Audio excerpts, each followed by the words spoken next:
help out there. So very, very fortunate to have her on with the experience that she has. Well, you guys were a surprise team to get to the state tournament, knocking off Girard 1 year ago, and maybe unexpected to get to that, but you got some key experience and some kids back. Who are some of those kids you're looking forward to having a big year this year?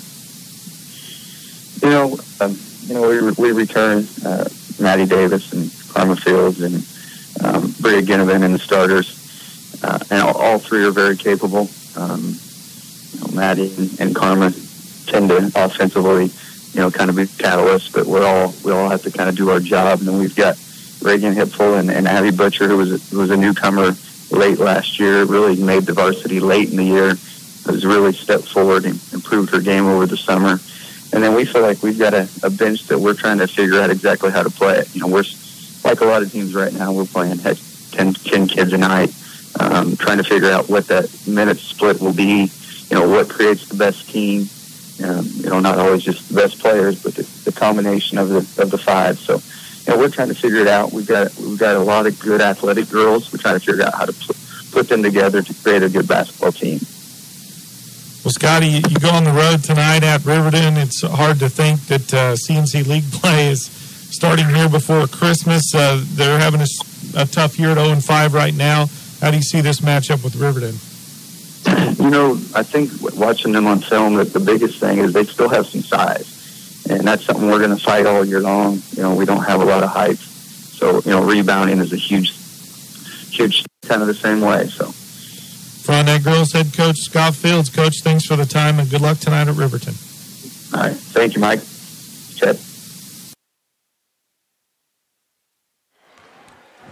And we come back to Riverton, Kansas, where we're just about ready to tip off here with the Riverton Rams hosting the Frontenac Raiders.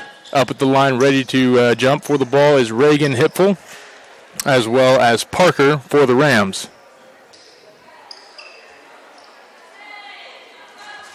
And I'm just getting word from Mike Snow, by the way, here. Midway through the contest, we will be stream only. For those of you who are listening on 103.5, you can tune into one on ESPN1007.com. The tip is up, and Bria Ginnivan has the ball. It's Karma Fields now on the right wing, and the Raiders are on the attack. They are met by a 2-3 defense. And it's Karma Fields who's going to launch a three from the right wing, is not able to connect, but an offensive rebound for the Raiders. Abby Butcher to Bria Ginnivan. Ginnivan really thought about the three-pointer, and instead will get the skip pass to Fields. Fields takes a little dribble and another outlet back to Fields. Fields this time drains the long two, and that will open up the scoring here for the Frontenac Raiders in the first quarter. Score is 2-0. So we get everything set up for you here on the stream. Now ball in Riverton's side. Driving down the court is Weaver. Weaver will put up a shot from about the elbow and cannot connect. It's a defensive rebound for the Raiders. And back on attack are the women in black. In the right wing, it's Bria Ginnivan. Fake the three-pointer, will not take it, and it's Karma Fields. She will again for the third time today. Rattles off the front side of the rim and cannot connect. It's going to roll out of bounds. Last touched by the Lady Rams, so Frontenac will retain possession of the basketball. Score is still 2-0. As we get things changed over here on stream in favor of the Frontenac Raiders. Frontenac gets the inbounds pass, and it's Fields in the left wing. She thought about taking a fourth three-pointer already. Nobody else has shot in the contest, but, well, one of her three-pointers was a long two, but you get the idea. Shot put up from distance by Butcher. Inside, offensive rebound. That's Reagan Hipful who will come down with it. And she scored two and will get the and one opportunity here. Chance to bring the Raiders up by 5. 4-0 is the score with 6:37 left to go here in the first quarter. Hipful's shot up is in. So Hipful shooting 100% from the field and from the line tonight. Frontenac comes out in a full court press. It's Butcher who gets a little bit of stress, but finally Weaver gets the outlet pass across the half-court line. That will break that full court press. Weaver gets the ball in the low block. She is met by a trap. And finally Compton will get it from distance. She puts it up from 18 foot plus. And that will be the first score for the Riverton Rams as they put 3 on the board. 5-3 is the score. Frontenac up by 2. Bria Ginnivan tries a three-pointer of her own in retaliation and gets it. Bria Ginnivan does not typically take the long-range shots, but she did that time and brought it home for 3. 8-3 is the score. Frontenac on top by 5, and a stolen pass in transition gets the ball to Maddie Davis below the block. Offensive rebound by Karma Fields. Fields puts a shot up and is unable to get 2 points. However, she will be sent to the line for 2 chances from the charity stripe. Mic is a little bit close to my mouth, and I felt it a little overmodulated. But with 5 minutes and 48 seconds left to go here in the first, Karma Fields sinks her first free throw. That brings the score 9-3, 6-point advantage. Second shot is underway. And second shot is good as well, so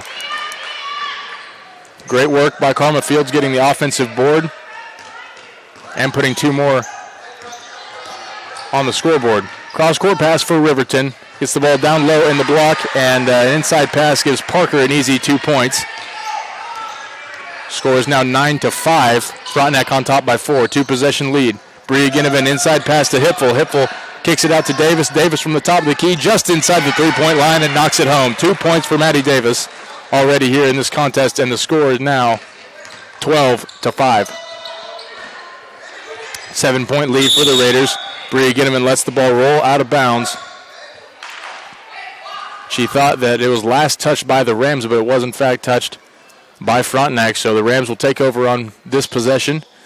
12-5, still the score. 7-point lead, and a steal by Abby Butcher. Butcher streaks down the left, puts up a shot, is no good, and Karma Fields once again gets the offensive board and is sent to the line on a foul. Shot is no good, but once again being sent to the line, and Fields is 2 for 2 from the line tonight. 12-5, still the score with 5 minutes and 7 seconds left in the first. Fields approaches the line for 2. First shot is up, rattles off the backside of the iron and cannot connect. Another opportunity here for Fields to go 75% from the stripe today. Second shot is underway and it's in, so Fields does in fact hit 3 for 4 on the night so far.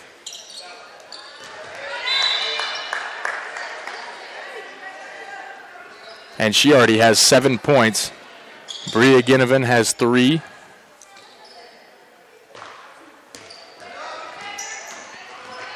And streaking down the court are the Rams, just nearly stolen away by Davis. Shot is up, but blocked from behind. It looked like maybe Hipfel had a hand on it.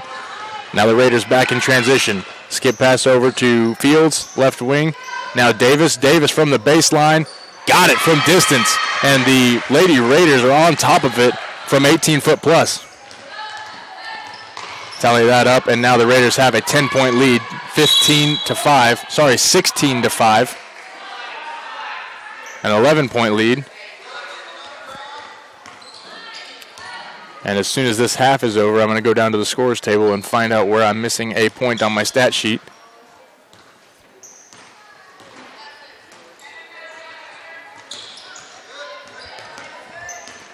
Riverton on the attack, and a bounce pass over to the right. That's Compton. Compton drives with her right hand, is met by Karma Fields. Skip pass all the way to the left, and a heaved shot from 18 foot.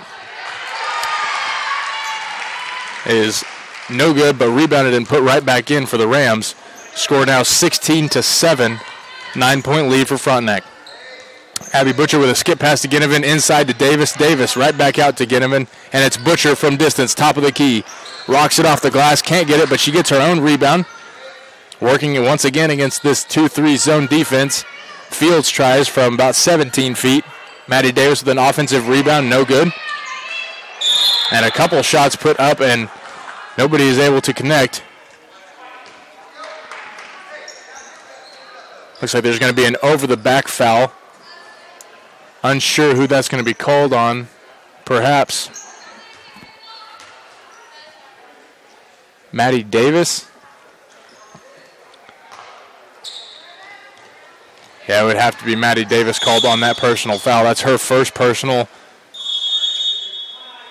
Team's second. Timeout's going to be called. Looks like it may be a full timeout.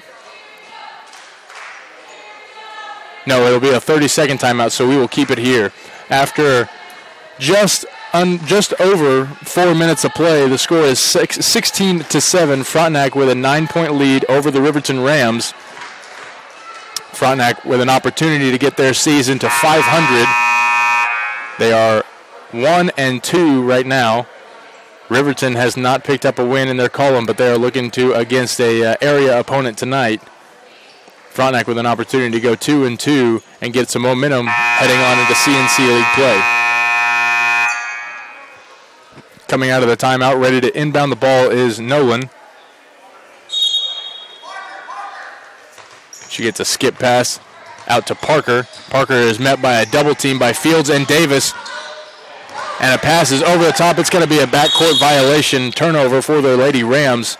And Frontenac will be back on possession. That was a great trap by Karma Fields and Maddie Davis. They got Parker trapped down in the near sideline / baseline. Nowhere for Parker to go, and she threw it just a little too high.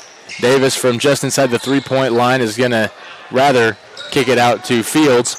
Fields now to Meyer, who's checked into the ball game. Fields drives with the left hand into the lane, puts it up off the glass, tries to get a foul called with that move into traffic, and no dice.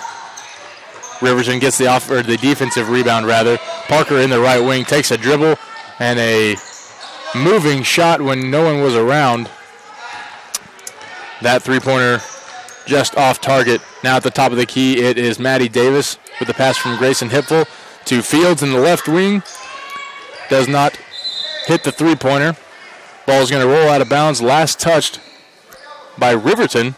So Frontenac will keep possession of the basketball. Maddie Davis will give the inbounds pass.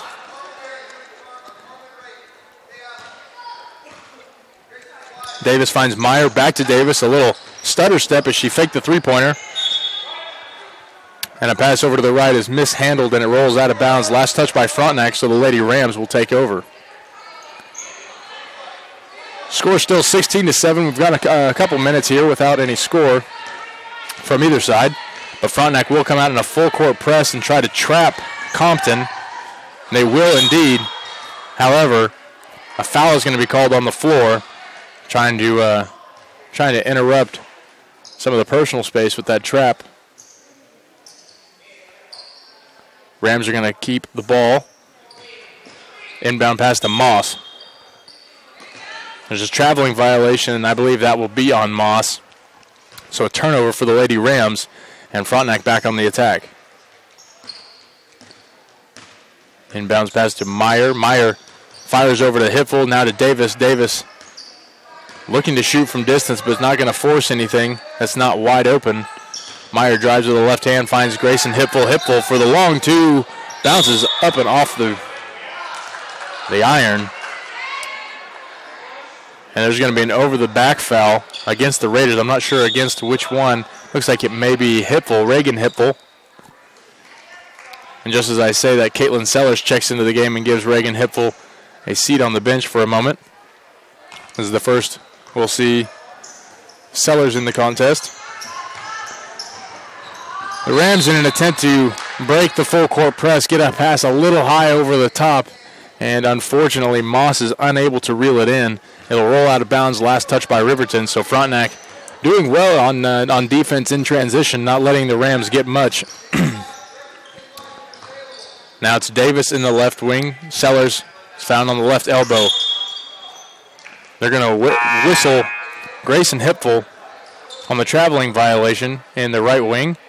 She gave a little pump as a fake pass and tried to get going. Unfortunately, she picked up the wrong foot as she tried to move after this old fake pass. Once again, Frontenac will come out in the full court press, trying to get a little bit of pressure. Grayson Hipfel just nearly picks the ball away, and she does. Hipfel is unable to put the ball on the ground, but she does find Karma Fields. Fields to Davis. Davis from distance cannot get it to go, but Davis is sent to the line for 3 shots from the stripe. Davis, traditionally a very good free throw shooter. This is something Frontenac likes to see.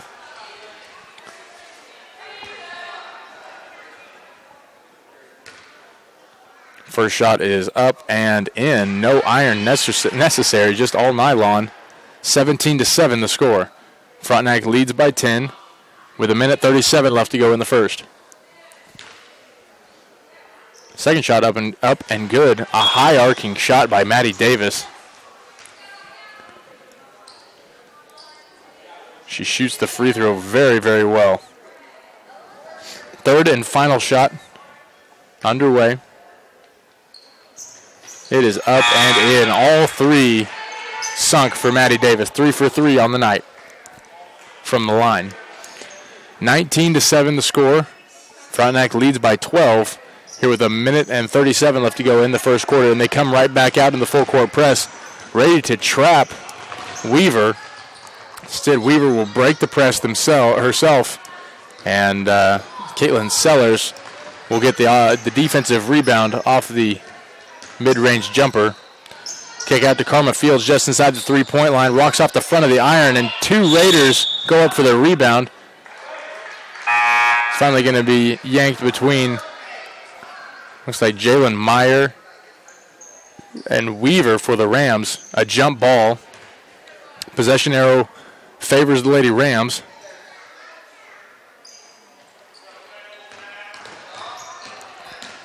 And now the Rams, with what looked like was going to be a really good attempt at breaking the full court press. The pass to get it down low to Gibson was quite a bit off target, and it is a turnover as it rolls out of bounds. Grayson Hiffel with a pump fake gets it to Forrest. Forrest is going to be whistled on the traveling violation in the left wing, a turnover for the Raiders, and now the Rams back on attack. 19-7 the score with 54 seconds left to go here in the first quarter. Frontenac leads by 12. Inbounds pass to Weaver. Weaver working against Meyer. And Weaver just blasts right past three defenders and gets the ball onto her side of the court. Her favorable side of the court is Compton. Now on the right wing is Gibson. Gibson tries the three-pointer, and it's no good. Rebounded by Hipfel. Hipfel streaking down the court on the right side with the right hand. Gets a pass down low. Was looking for Hogard. That pass just a little too strong for Hogard to reel in. It's going to roll out of bounds on the left baseline on your radio dial, or if you're watching on ESPN1007.com. Compton drives the ball across the half-court line and breaks the full-court press. A handoff, possibly a traveling violation on Gibson. And the referee is going to call a carry on Gibson. That's going to be a turnover. No, not a personal foul, but a carry. 12-point lead here with 15 seconds left in the first quarter. Ball in the hands of Hipfel in the right wing. She drives in, picks up her dribble, gets it inside, turnaround shot. No good for Sellers. Riverton gets the defensive rebound, but Hipfel strips it away, puts up a shot of her own, and the time will expire. So after 8 full minutes of play, the Frontenac Raiders are on top 19-7. We're going to take a 1-minute break, and when we return, we'll give you the second quarter of action. You're listening to Frontenac Raider basketball on Radio X 103.5, as well as streamed live on ESPN1007.com. Gunflex right stack, 394 Dragon Smoke. Make the right call to Vianney Auto Body and Alignment, 620-231-6230. Vianney Auto Body and Alignment has a team of experts that has the newest equipment and training like no other. So why go where the insurance company sends you? Stand up and choose Vianney Auto Body and Alignment on 4th Street in Pittsburgh since 1948, or call 620-231-6230. It is your choice. Find them fast in names and numbers. There's always something happening at Pittsburgh's Meadowbrook Mall. Enjoy the Christmas tradition of Pittsburgh's original one-stop shopping center with more to offer and a greater variety of gift ideas for everyone. Fill those Christmas lists with the convenience of one-stop shopping and climate-controlled comfort. Shop where Santa shops this Christmas season at Pittsburgh's Meadowbrook Mall. There's always something happening at Pittsburgh's Meadowbrook Mall. ESPN 100.7. Welcome back just in time to Riverton, Kansas, where your Frontenac Raiders are on top to start the second quarter, 19-7. Right now they're on the attack. A pass to Karma Fields in the left wing is just a little too high and difficult to reel in. So it will be a turnover on the Raiders. Inbounds pass ready to come in, and Weaver does grab a hold of it. I'll go ahead and get you a scoreboard here in just a moment. And there it is. 19-7 still the score. Driving up, and Riverton really has not been able to get inside the paint all night on Frontenac. And that could spell real trouble for them down the stretch. Butcher at the top of the key, as Riverton kind of had a mess on offense that last go around. Bria Ginneman got the offensive rebound and put it right back in for 2 off the missed shot by Karma Fields. Bria Ginneman now with 5 on the night. Bria Ginneman playing face guard defense against a couple of these Riverton Rams. It's Compton with a deep shot from 19-20 feet. Cannot hit, and now it's Karma Fields driving into the lane. She's going to be whistled on a charge, and that'll be Karma's, I believe, first personal foul, team's 5th of the half. No, excuse me, that's her second personal foul.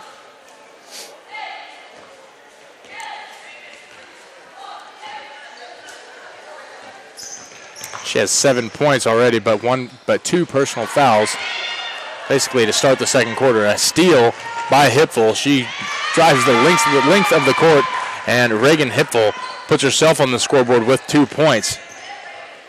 Excellent scoop and score by Reagan. Riverton unable to really get a good feel for the ball offensively. A timeout is going to be whistled by Riverton, and a full timeout at that, so we will take it with them.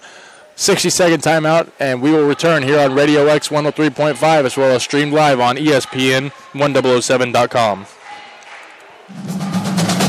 Hi, I'm Kenny Damon, former NFL Pro Bowler and proud graduate of Pittsburgh State University.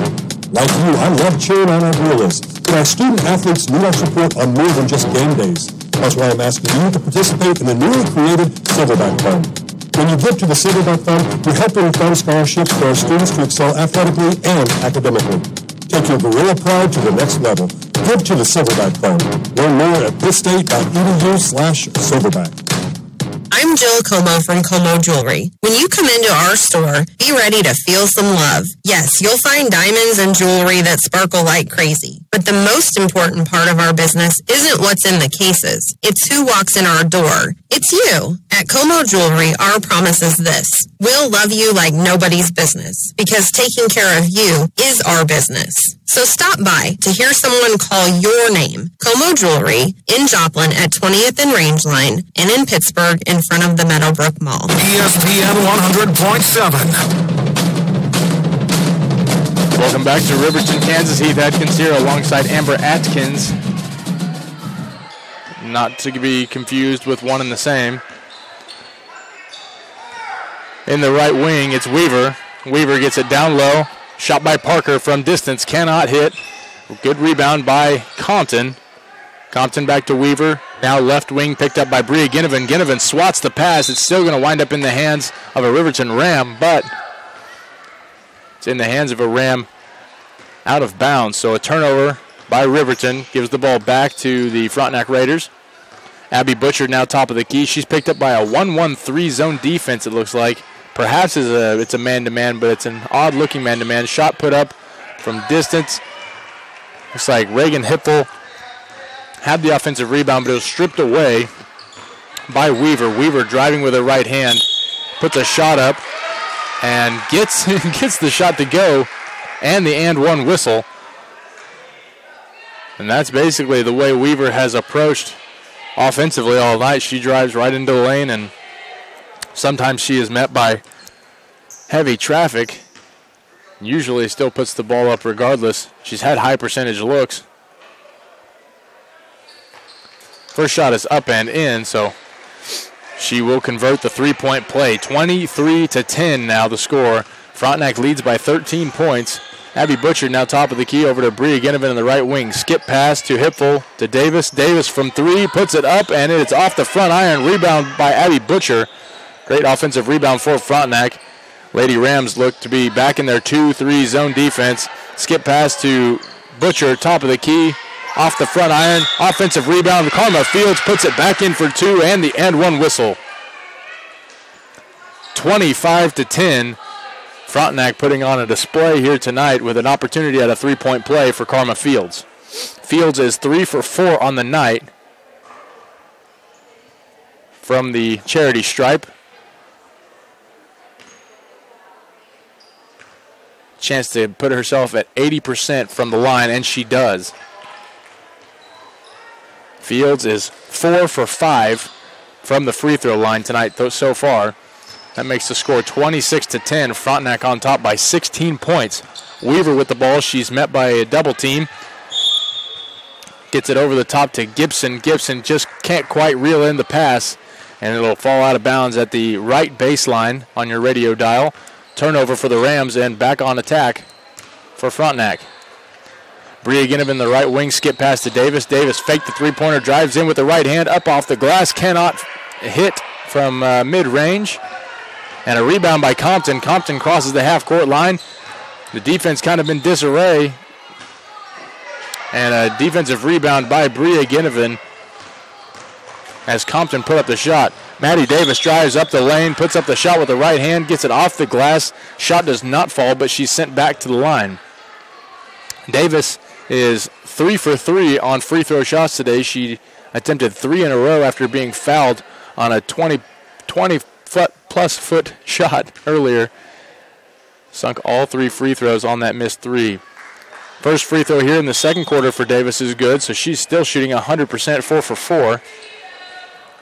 27-10 the score with 4:24 left in the first half. Second shot is underway. Chance to go 5 for 5, and she does. See how many free throws in a row Maddie Davis can hit. Frontenac comes out in a pseudo full court press. Look like they kind of put some pressure, but not a ton. Shot is up by Weaver. It looks like Maddie Davis will be whistled on the foul. I believe it'll be Maddie Davis. And it will. That's Davis's second personal foul. Team's 7th, so that will send Riverton into the single bonus. And Weaver will take her first shot from the stripe. First one is off the front iron, rolls around the left side and kicked right back out. 28-10. As I failed to put that second free throw on the scoreboard. Second shot by Weaver underway. Shot is up and just about the same as the first shot. Hit the front iron, rolled around to the back, and was kicked out again. Butcher takes the left elbow shot, can't connect. Rebounded by a combination of Compton and Moss. And Weaver will take the ball across the half-court line. Compton gets it inside the three-point line. Pass up to the left elbow, and that was a great shot by Nowlin.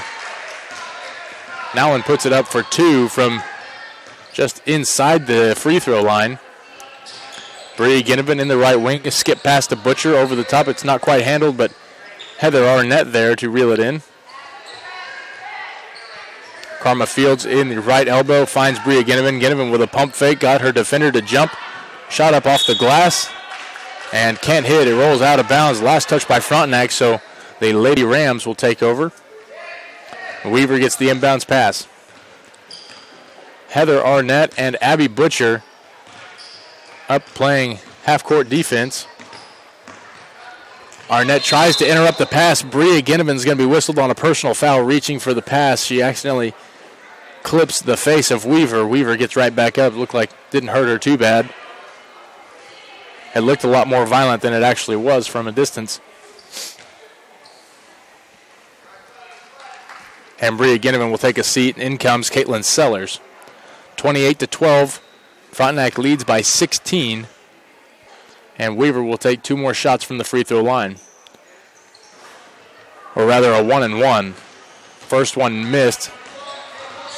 So Karma Fields crosses the half-court line. I was under the impression they were under the double bonus.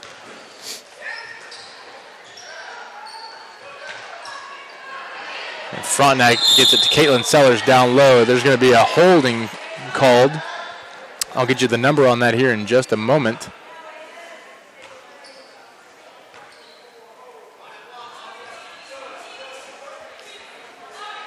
Referee is going to say that foul was on, I believe it was on Compton. I could be wrong.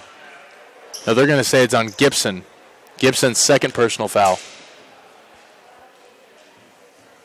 First shot is up and in for Caitlin Sellers. A great shot for a post player who gets a lot of time down low in the blocks. Usually the more strong and footwork-oriented players are not quite as accomplished from the free throw line, but Caitlin Sellers knocks both in, no problem. So we'll mark her down for 2 points here in the second quarter. The first time she's gotten on the scoreboard tonight, hopefully not the last. Karma Fields gives the strip away, and it's a 2-on-1 situation. Abby Butcher just puts it in with the left hand on the full court play. She took it coast to coast, and Butcher with a great 2 points coming here late in the second quarter. Ball in the hands of Weaver. Weaver's picked up by Fields and Butcher. She drives into the lane, and they're going to call a traveling violation on Weaver.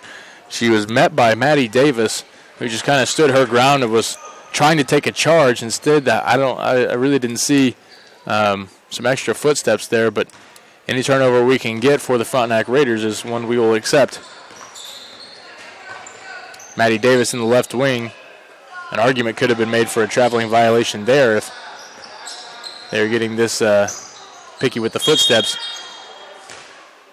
They're going to call a foul on the floor before Maddie Davis put the shot up. I believe that will be on Weavers. And it will. Her second personal foul. Team has now put Frontenac into the single bonus. Score is 32-12, a 20-point lead for the Raiders as Maddie Davis is up and in for her sixth straight made free throw of this game. Sunk 3 in the first quarter, 3 now in the second, and looking for her seventh. It's off the front iron, just tiptoes right out, and I may have jinxed her as I bite my lip trying to speak.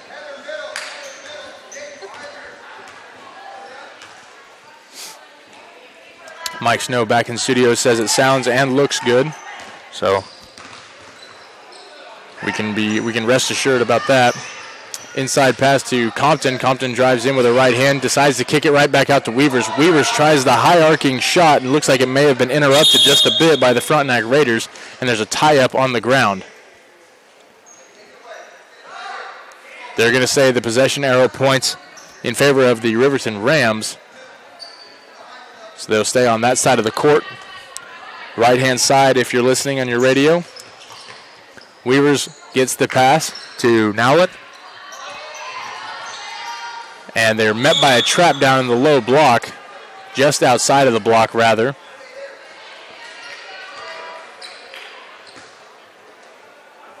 And some skin-to-skin contact is going to be whistled. That foul will be called on Butcher, I believe. No, Forrest. It'll be called on Forrest. It's her first personal. Team is just about to send Riverton into the double bonus, which could spew trouble for the Raiders. In the left wing, it's Jalen Meyer. Meyer for the long two. Is able to put it down.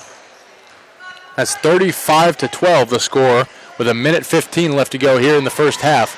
Riverton on the attack. It's Compton. Compton to Weavers. And just nearly whistled on the traveling violation. They're not going to say it. However, they are going to say that her right foot stepped out of bounds. Trying that was Moss.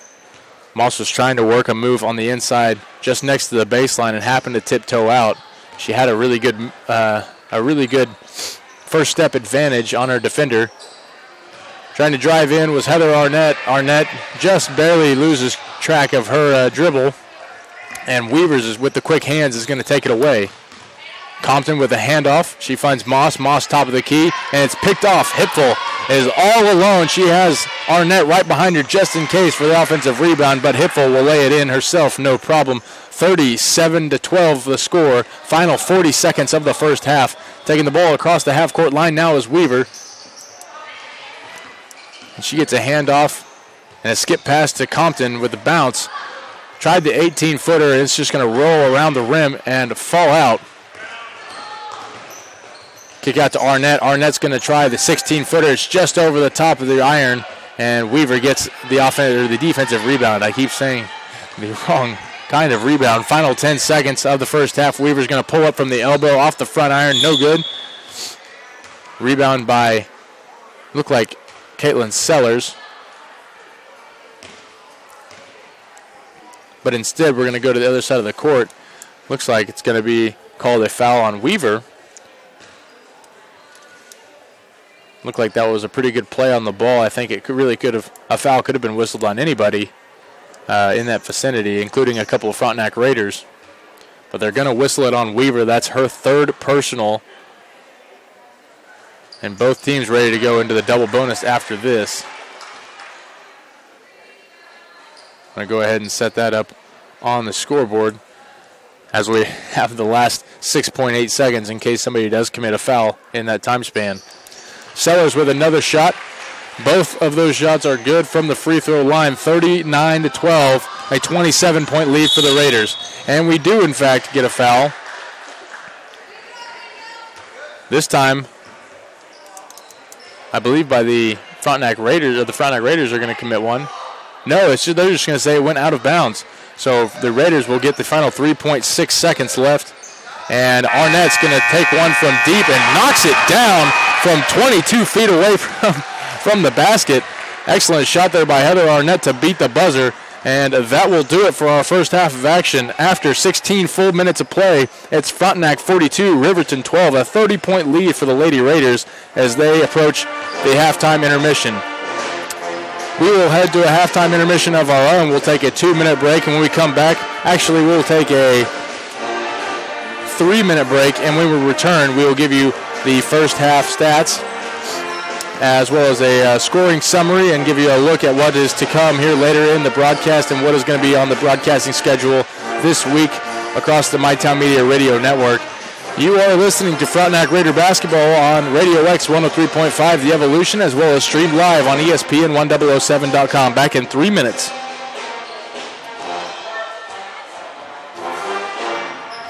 At Kenora Eye Care, we have an uncompromised dedication to giving our patients a lifetime of healthy eyes and excellent vision. Our 2 locations host state-of-the-art facilities with top-of-the-line diagnostic equipment and a knowledgeable staff that is always here to take care of you. At Kenora Eye Care, we accept most medical and vision insurance. Remember, a lifetime of healthy eyes and excellent vision begins at Kenora Eye Care, the clear choice. Find them fast in names and numbers. At Lindbergh Pharmacy, we care about your health. From a qualified and caring staff to services like our Time My Meds and MedPack programs, Lindbergh Pharmacy provides personalized service you can count on. Refill prescriptions online at lindberghpharmacy.com or on your smartphone with our free Lindbergh Pharmacy mobile app. You can also sign up for our text alert program, and we'll text or email you when your prescription is ready.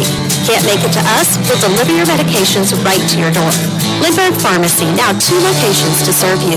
Medical Lodges Pittsburgh is a 5-star quality-rated skilled nursing facility that has served Pittsburgh and the surrounding communities for over 40 years. It's our mission to serve and enhance the lives of others, whether the need is for long-term care, short-term care, respite care, or day care. We offer private rooms, nutritious meals, therapy services, transportation to appointments, cable TV, Wi-Fi, and the daily newspaper, among other amenities. Medical Lodges Pittsburgh is 100% employee-owned, so our team of skilled staff have a vested interest in providing quality care. If you'd like to stop in for a tour, we're located across the street from the hospital in Pittsburgh at 2520 South Rouse, or call us at 620-231-0300. This is Tanya Johnson, registered nurse and administrator, and I look forward to talking with you about how we can best serve you and your family. ESPN 100.7. Hi, this is Dr. Brent Cousins with SEK Urgent Care. When you're sick, when you're injured, or when you just don't feel like yourself, SEK Urgent Care is here for you. Let our skilled providers treat your non-life-threatening illness or injury at a fraction of the time and cost of an ER visit. Located at the corner of Centennial and Broadway in the Meadowbrook Commons. Open 7 days a week for your convenience. SEK Urgent Care, where your family and time matter. Find us fast in names and numbers. I'm I'm Amanda David, head coach of Pitt State Women's Basketball. And I'm Kim Anderson, head coach of Pittsburgh State Men's Basketball. Our teams are back at John Lance Arena this month for a special 3-game holiday stand with Baker, Tabor, and Bethel Colleges, December 28th, 29th, and 31st. And we want you to be there. In fact, if you buy your tickets before Christmas Eve, you can go to all 3 games for just $12. So share the gift of Gorilla Basketball this Christmas. Shoot for 3 with the Holiday 3-pack. Call our ticket office at 620-235-4796 or drop by the Garfield Weed Building at Pittsburgh State University to purchase your tickets in person. Thank you for all your support this year. We wish you the very best this holiday season. Sutton, president of Commerce Bank in Pittsburgh. It's great to be part of 2 winning traditions, Kansas Athletics and Commerce Bank. For more than 150 years, Commerce has provided financial strength and flexibility to meet the needs of our customers. We ask, listen, and solve to find banking solutions to make life easier. You can access your accounts of Commerce with a mobile banking app, online or in person at any of our locations in Pittsburgh, Columbus, Kansas City, and across the states of Kansas and Missouri. Commerce Bank, member FDIC. ESPN 100.7.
Lindbergh Pharmacy, we care about your health.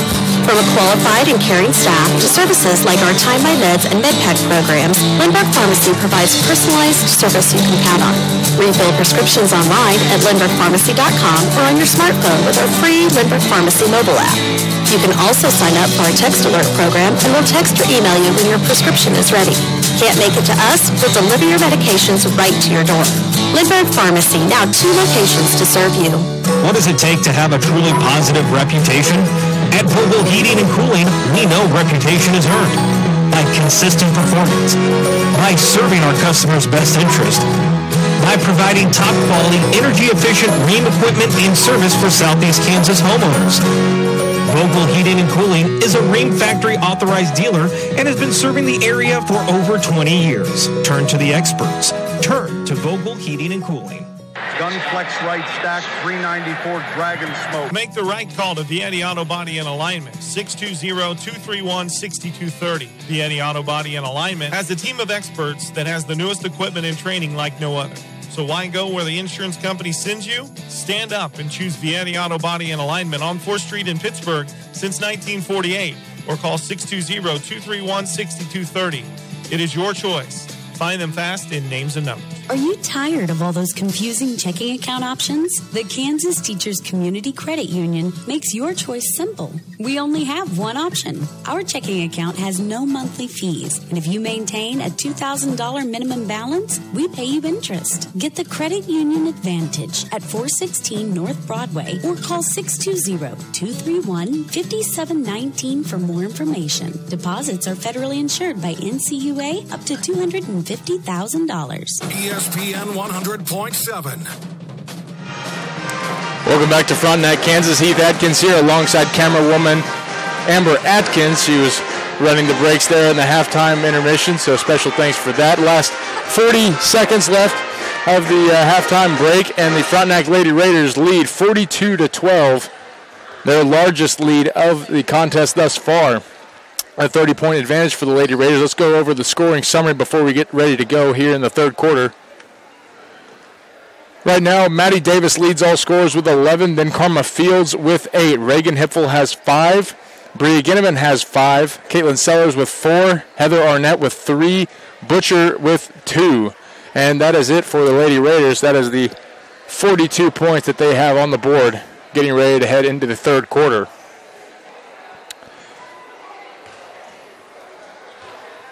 Right now, the judges, or the referees rather, heading on to each bench, letting them know it's time to go. And the starters for both teams right back out on the court as expected.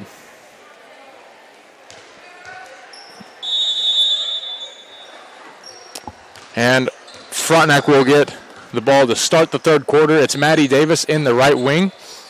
Get my stat sheet ready to go here. Abby Butcher tries from three-point land and can't connect. It's rebounded by Compton.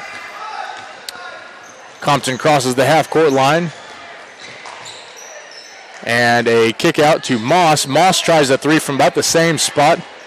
That was attempted by Frontenac, and Maddie Davis gets the defensive rebound. It's inside to Butcher. Butcher up and off the glass with a little bit of traffic, and she's in for 2 more points.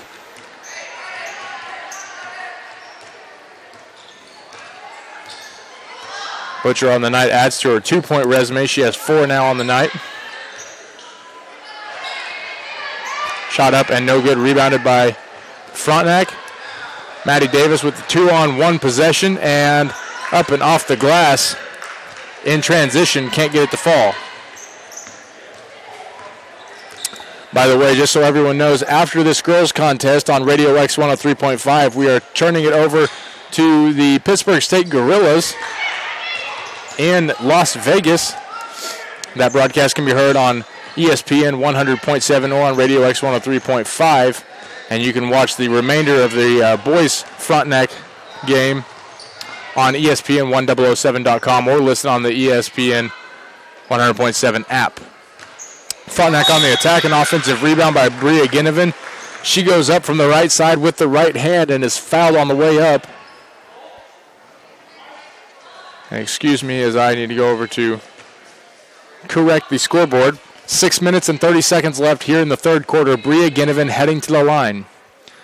Ginnevan has not shot any free throws today so far and knocks home her first one. So she has 6 points on the night now. Ginnevan ready to launch her second.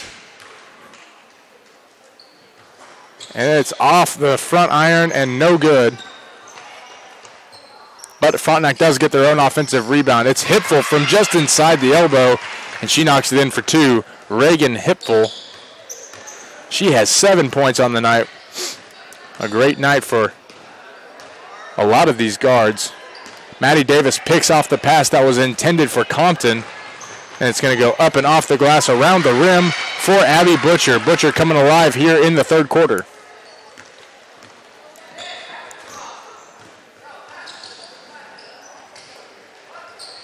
In the left wing, it's Gibson.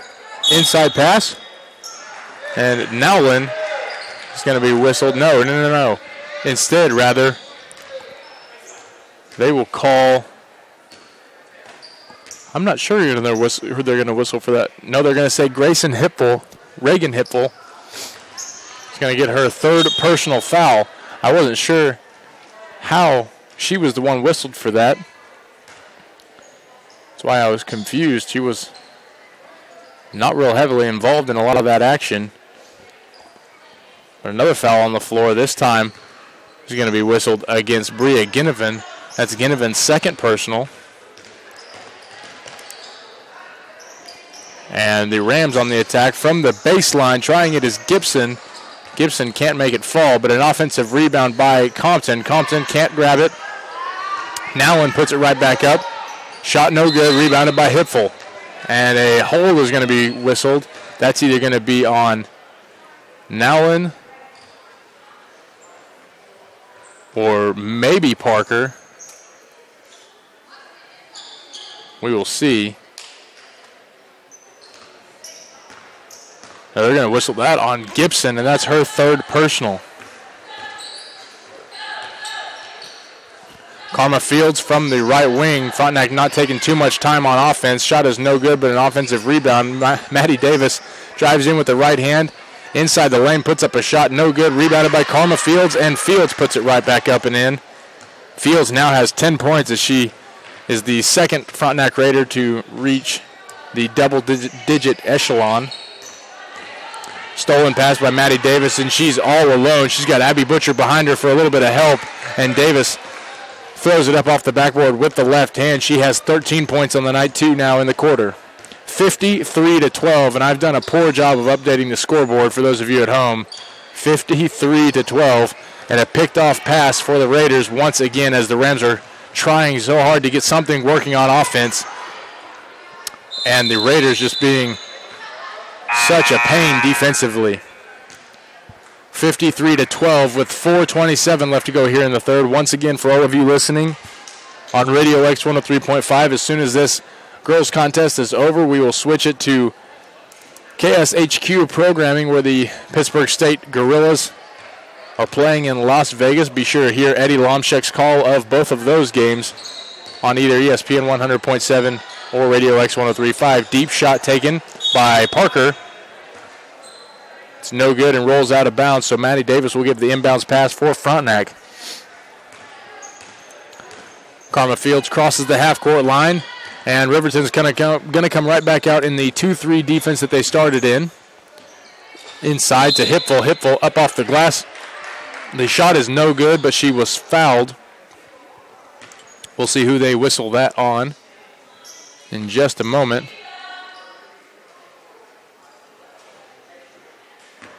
Looks like they may have it on Parker, and they do. Second personal foul for Parker. Hipfel's first shot from the line is good.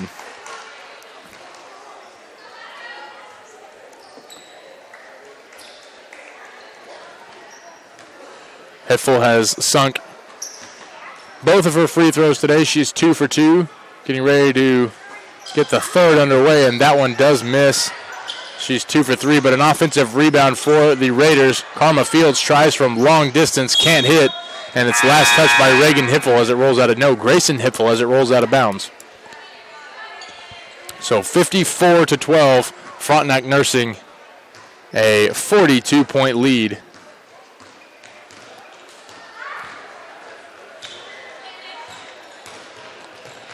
And now at the top of the key is Compton. Compton tried a little stutter step to get Frontenac to waver defensively. 2-3 zone for the Lady Raiders. Shot is up, an unfortunate roll out. The most unlucky bounce I've seen in a while. Karma Fields takes it in transition off the outlet pass. 2 more points for Fields. She has 4 in the quarter, 12 on the night. Now at the top of the key, passing it inside. That's Bakovic. And a turnover for the Lady Rams as Karma Field streaking the court once more. Gets a shot up. It's rebounded by Hipfel. Hipfel's shot is no good. Rebounded by Parker. Parker takes the ball by herself across the half-court line. Frontenac's going to come out in 2-3 zone as well. 56-12 is the score. Frontenac on top by 44 points now, with the final 2 minutes and 45 seconds left to go in the third quarter.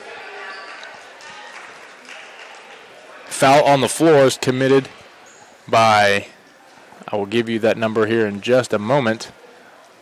A timeout is going to be whistled by the Lady Rams. That's a full timeout, and we will take it with them. You're listening to Frontenac Raider basketball on Radio X 103.5 The Evolution, as well as stream live on ESPN 1007.com. Back in 1 minute. Hi, I'm Tim O'Gannon, former NFL Pro Bowler and proud graduate of Pittsburgh State University.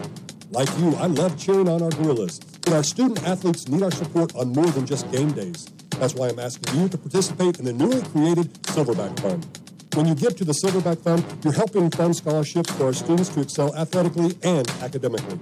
Take your Gorilla pride to the next level. Give to the Silverback Fund. Learn more at pittstate.edu/silverback. I'm Jill Como from Como Jewelry. When you come into our store, be ready to feel some love. Yes, you'll find diamonds and jewelry that sparkle like crazy. But the most important part of our business isn't what's in the cases. It's who walks in our door. It's you. At Como Jewelry, our promise is this. We'll love you like nobody's business, because taking care of you is our business. So stop by to hear someone call your name. Como Jewelry in Joplin at 20th and Rangeline, and in Pittsburgh in front of the Meadowbrook Mall. ESPN 100.7. Welcome back to Riverton, Kansas. Heath Atkins here alongside Amber Atkins, my camera woman. So we get set for Parker to shoot her 2 free throws. First one, one free throw. That shot is good. So 56-13, now a 43-point lead for the Raiders. Inside is Frankenberry. Frankenberry puts it up off the glass and no good. Rebounded by Compton. Compton is going to slow things down and get going here in the third. Ball in the hands of Parker in the left wing. She's picked up by Frankenberry. Parker gets it to Compton, who is picked up by Arnett. Frankenberry and Arnett kind of taking over on the top half of defense. Compton gets the ball down low, puts up a shot, and it's no good. Rebounded by Forrest. Skip pass to Frankenberry. Frankenberry over the top to Arnett. Arnett up and off the glass. It's a little too strong height-wise. And Arnett unable to connect from the inside block. Score still 56-13. A minute 58 left to go here in the third quarter. Riverton on the attack. It's Moss with the ball as she crosses the half-court line. She's got Compton in the left. Compton is picked up by both Arnett and Frankenberry. Frankenberry playing a little more face-to-face defense. Arnett hedging off and guarding Parker. Forcing a little over-the-top passes. Still in the hands of Parker, now down low, where Hogard is playing really good defense against Nowlin. And there's going to be a push against the Lady Rams.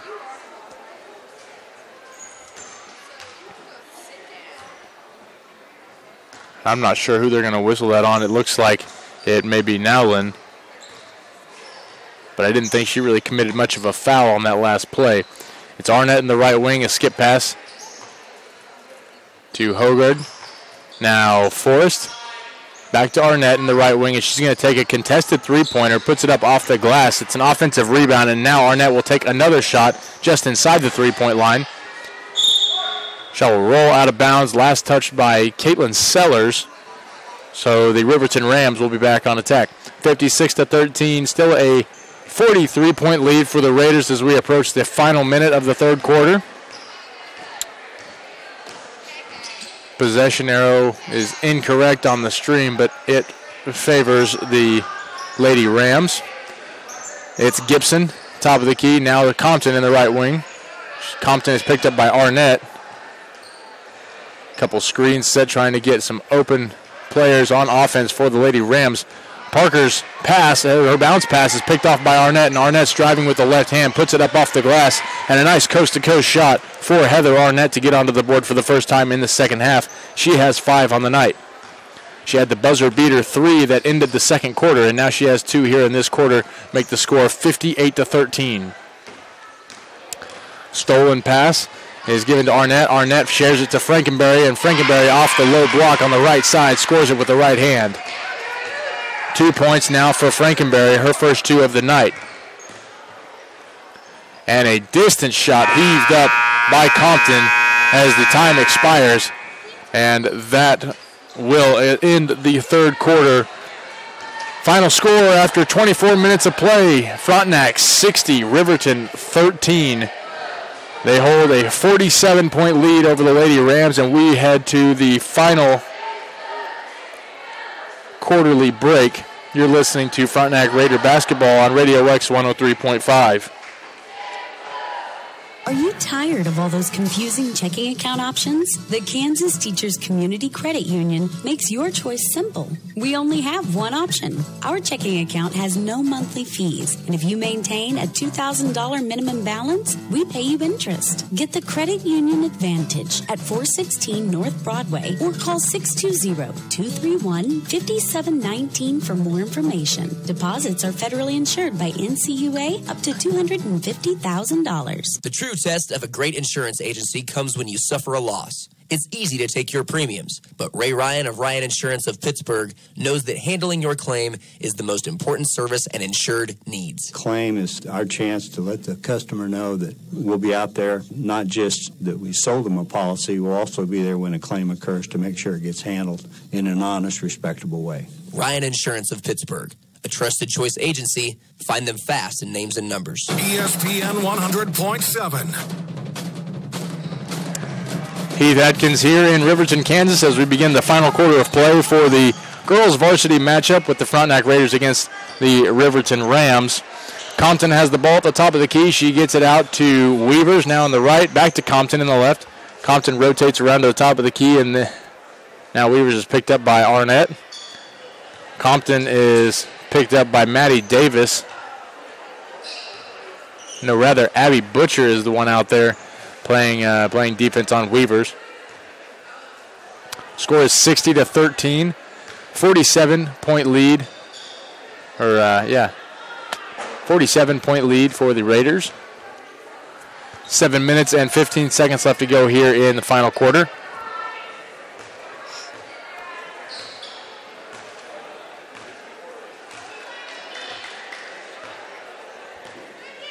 And right now, Weavers just dribbling the ball quite a ways away from the three-point line. Looks like her and Compton are not posing any scoring threat at the moment.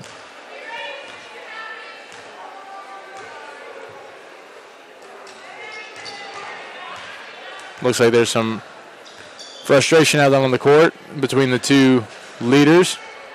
Compton and Weaver have combined for probably the most ball time tonight. Just about every offensive possession has ran through one of those two players.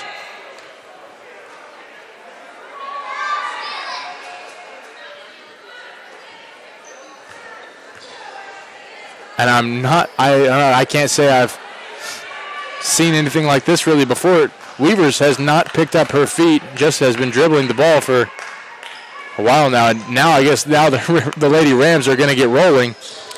I don't know what exactly that was, but Weavers gets the ball in the low block, and she is ready to roll. She pivoted around and tried to put the shot up. She is fouled and sent to the line.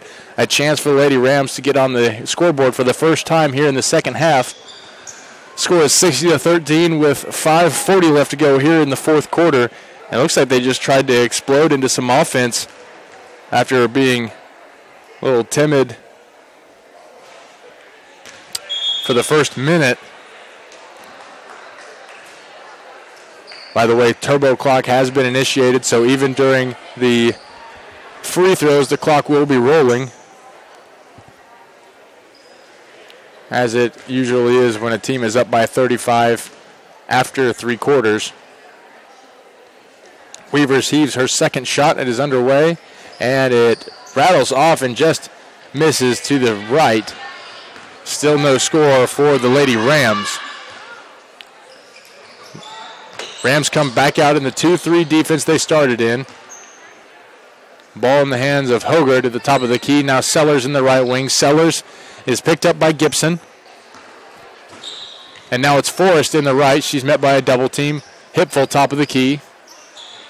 To the left is Hogard, and now the Raiders just kind of playing some perimeter offense, hoping to find somebody that is able to get in for a cut. That's kind of the way it looks from the outside looking in. It's Sellers to Hipful, now top of the key. Skip pass to Forrest, and Forrest is going to be whistled on the traveling violation, so no score on either side here in the fourth quarter just yet. 4 minutes and 10 seconds left here in the final quarter of regulation. Ball in the hands of Weaver. Weaver is picked up by Hipful at the top of the key, just a little ways in front of the half-court line, and shooting from deep is Parker, and Parker gets the Lady Rams back on the scoreboard for the first time in the second half with a deep three-pointer. And maybe that sparks a little bit of enthusiasm in the rest of the Lady Rams to get back on the board too.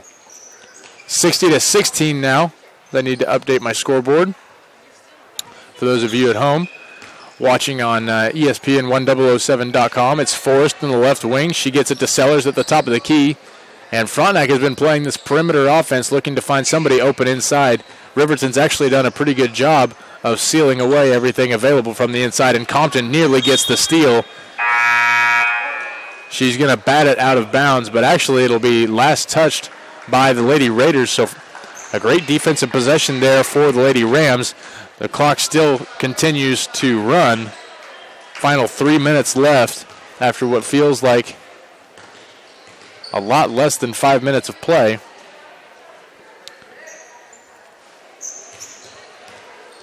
It's Compton in the left wing, picked up once again by the 2-3 defense in Frontenac.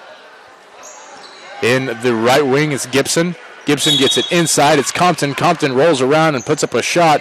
The shot is no good, I don't believe. They're not going to whistle. They're going to whistle a foul on the floor. And that is the case. 60-16 still. Frontenac posting a 44-point lead. A pass inside to Compton. Compton got a good shot opportunity up.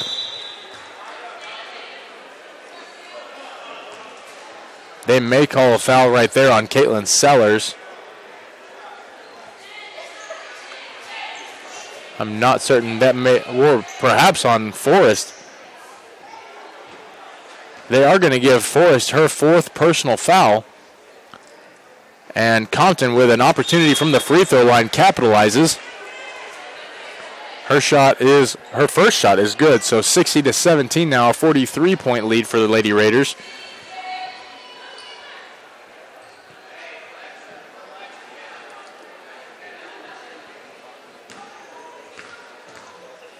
Second shot opportunity for Compton.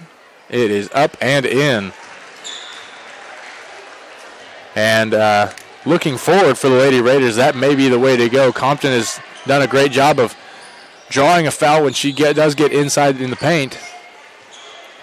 She's a pretty good free throw shooter. That may be the recipe for success in the future for the Lady Rams. Heather Arnett grabs the offensive rebound, gets it down low. That's Frankenberry. Frankenberry with a nice evasion move to get back across in the baseline towards the paint. It rolls out of bounds, last touch by the Lady Rams, and giving the inbounds pass now is Hogard. Hogard passes it up to the top. It's Forrest back to Hogard from the three-point line. I think they may just call that a long two, and they will. Final minute of the game is 45 seconds. 62-18 is the score. And the Lady Rams trying to find some form of last-minute offense to seal the deal. And Compton does not go out without a bang. She has 5 points in the quarter, 8 points on the night. Just over a third of Riverton's points have come by way of Compton.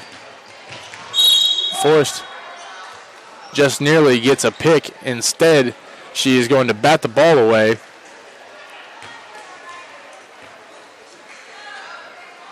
And give it away to the Lady Rams. So Weaver's at the top of the key, is going to pull up from distance.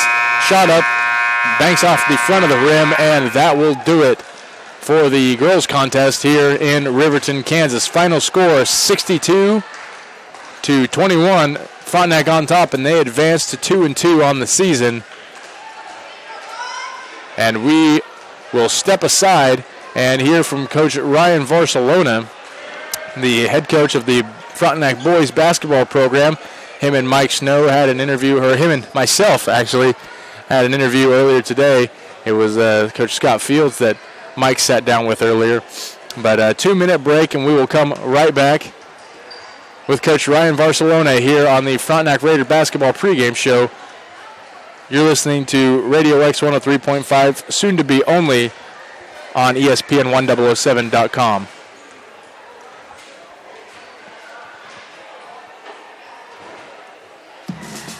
Hi, this is Dr. Brent Cousins with SEK Urgent Care. When you're sick, when you're injured, or when you just don't feel like yourself, SEK Urgent Care is here for you. Let our skilled providers treat your non-life-threatening illness or injury at a fraction of the time and cost of an ER visit. Located at the corner of Centennial and Broadway in the Meadowbrook Commons, open 7 days a week for your convenience. SEK Urgent Care, where your family and time matter. Find us fast on names and numbers.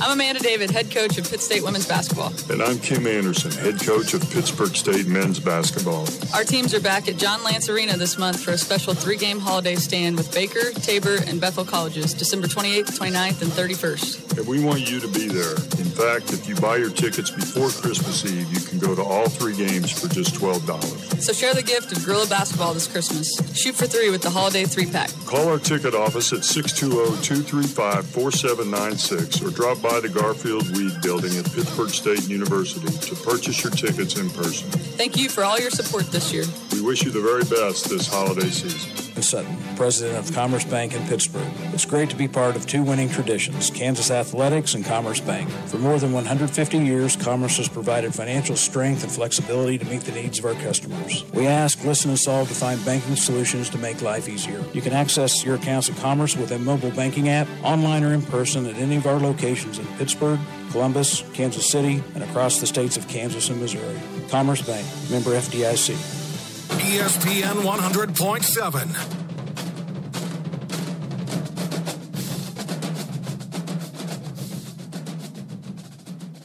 Welcome back to the Frontenac Raiders basketball pregame show. This is Heath Adkins sitting alongside Coach Ryan Varsalona of the Frontenac Raiders boys basketball program.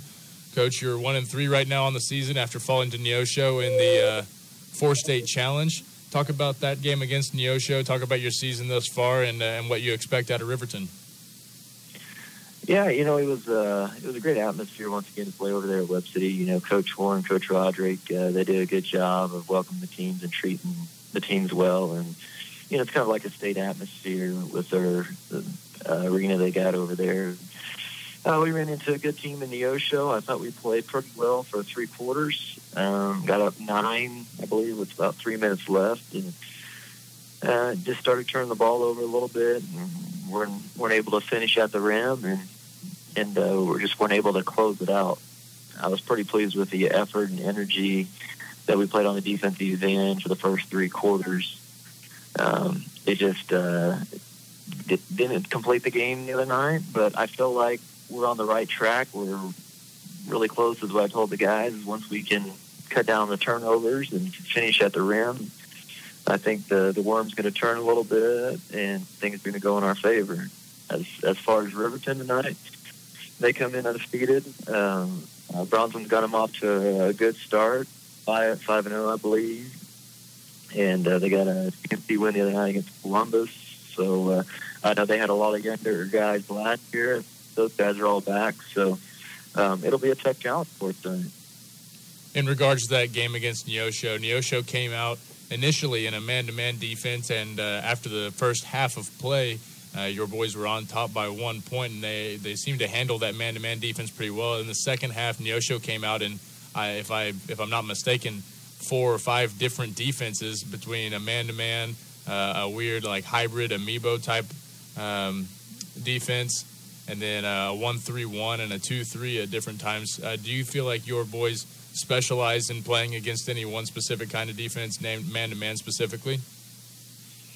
No, I thought Neosho did a good job of mixing it up, and I felt like we were rotating the ball in the wrong spots. We were kind of doing some things that's kind of uncharacteristic that we usually don't do against the zone, and they sped us up a little bit, and that caused the offense to stall a little bit, and something we worked on in practice, and we're hoping, like I said, we improve 1% every day, and good things will happen. At least if it's a 1% improvement every day, you're thinking that's a win in your personal column. But you take a look at this Riverton team, and I don't always like to make sport to sport comparisons, but this in football was a much improved Riverton team from last year, and I think a lot of those intangibles kind of transpire over to basketball. Just that tenacity and athleticism and the like. What do you think are the major differences that they do this year that maybe they weren't quite as good at last year? I don't know if it was not quite as good. I think it was just Bronson had a young team, and anytime you have a young team, you got to go through the growing pains and learning how to play together, learning how to play at a faster speed, and you can just see they're playing with more confidence this year, and that just comes with a year playing at a varsity level. And we went over there last year, our last game of the year, and you could see how much they improved throughout the year, and they had us down most of the game, and we put together a late run in the fourth quarter to beat them, and they really carried that over to this year as well. They've got a good core group of 7 to 8 guys that they rotate, and you can tell they played a lot of basketball together there. They make the right passes. Their passes are on target, on time, and they're finishing at the rim right now. Do you think there's any key player-to-player matchups that are going to that you're going to be looking at to give you a competitive edge today? We really try to rely on where, right now we've got 5 guys averaging double figures, so we really don't like to put it on one guy needs to get 20. Right. We feel like we get 5, 6 guys that are close to double figures. That puts us up around 60, and if we can hold them to 10 points or less a quarter, gives us a good shot to win. Absolutely. Well, Coach, I do appreciate you sitting down with me here on the pregame show. Best of luck to you tonight against Riverton. We're going to take a 2-minute break, and when we come back, you'll hear the tip-off here on ESPN1007.com. At Lindbergh Pharmacy, we care about your health. From a qualified and caring staff to services like our Time My Meds and MedPack programs, Lindbergh Pharmacy provides personalized service you can count on. Refill prescriptions online at lindberghpharmacy.com or on your smartphone with our free Lindbergh Pharmacy mobile app. You can also sign up for our text alert program, and we'll text or email you when your prescription is ready. Can't make it to us? We'll deliver your medications right to your door. Lindbergh Pharmacy, now 2 locations to serve you. What does it take to have a truly positive reputation? At Vogel Heating and Cooling, we know reputation is earned by consistent performance, by serving our customers' best interest, by providing top-quality, energy-efficient ream equipment and service for Southeast Kansas homeowners. Vogel Heating and Cooling is a Ream Factory authorized dealer and has been serving the area for over 20 years. Turn to the experts. Turn to Vogel Heating and Cooling. Gunflex right stack, 394 Dragon Smoke. Make the right call to Vietti Auto Body and Alignment, 620-231-6230. Vietti Auto Body and Alignment has a team of experts that has the newest equipment and training like no other. So why go where the insurance company sends you? Stand up and choose Vietti Auto Body and Alignment on 4th Street in Pittsburgh since 1948, or call 620-231-6230.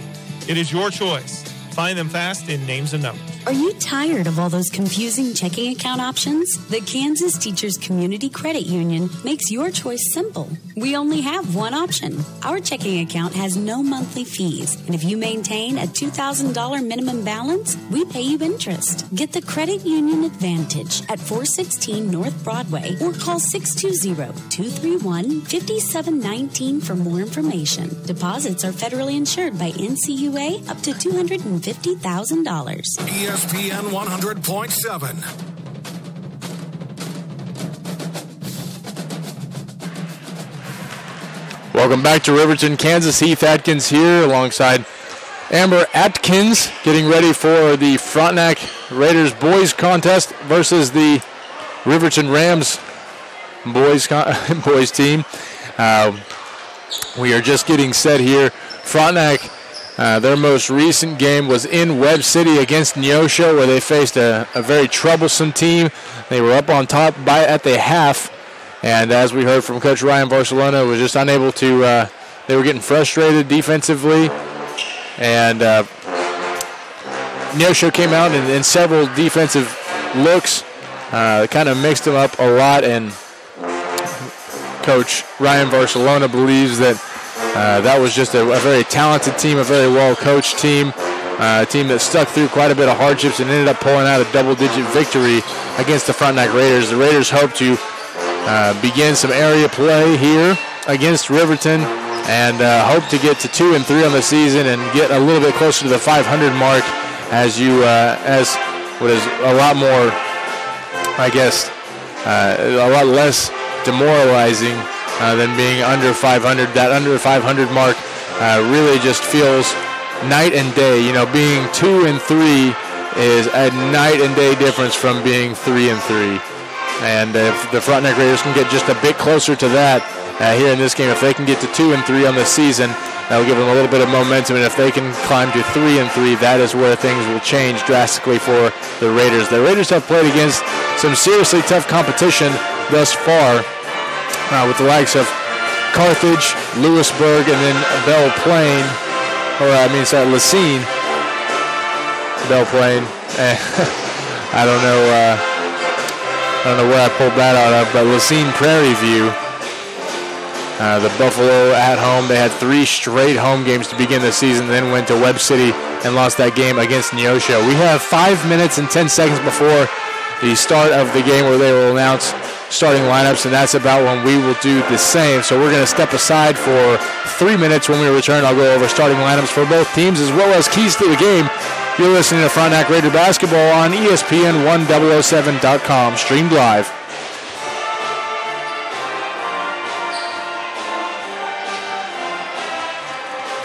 At Canar Eye Care, we have an uncompromised dedication to giving our patients a lifetime of healthy eyes and excellent vision.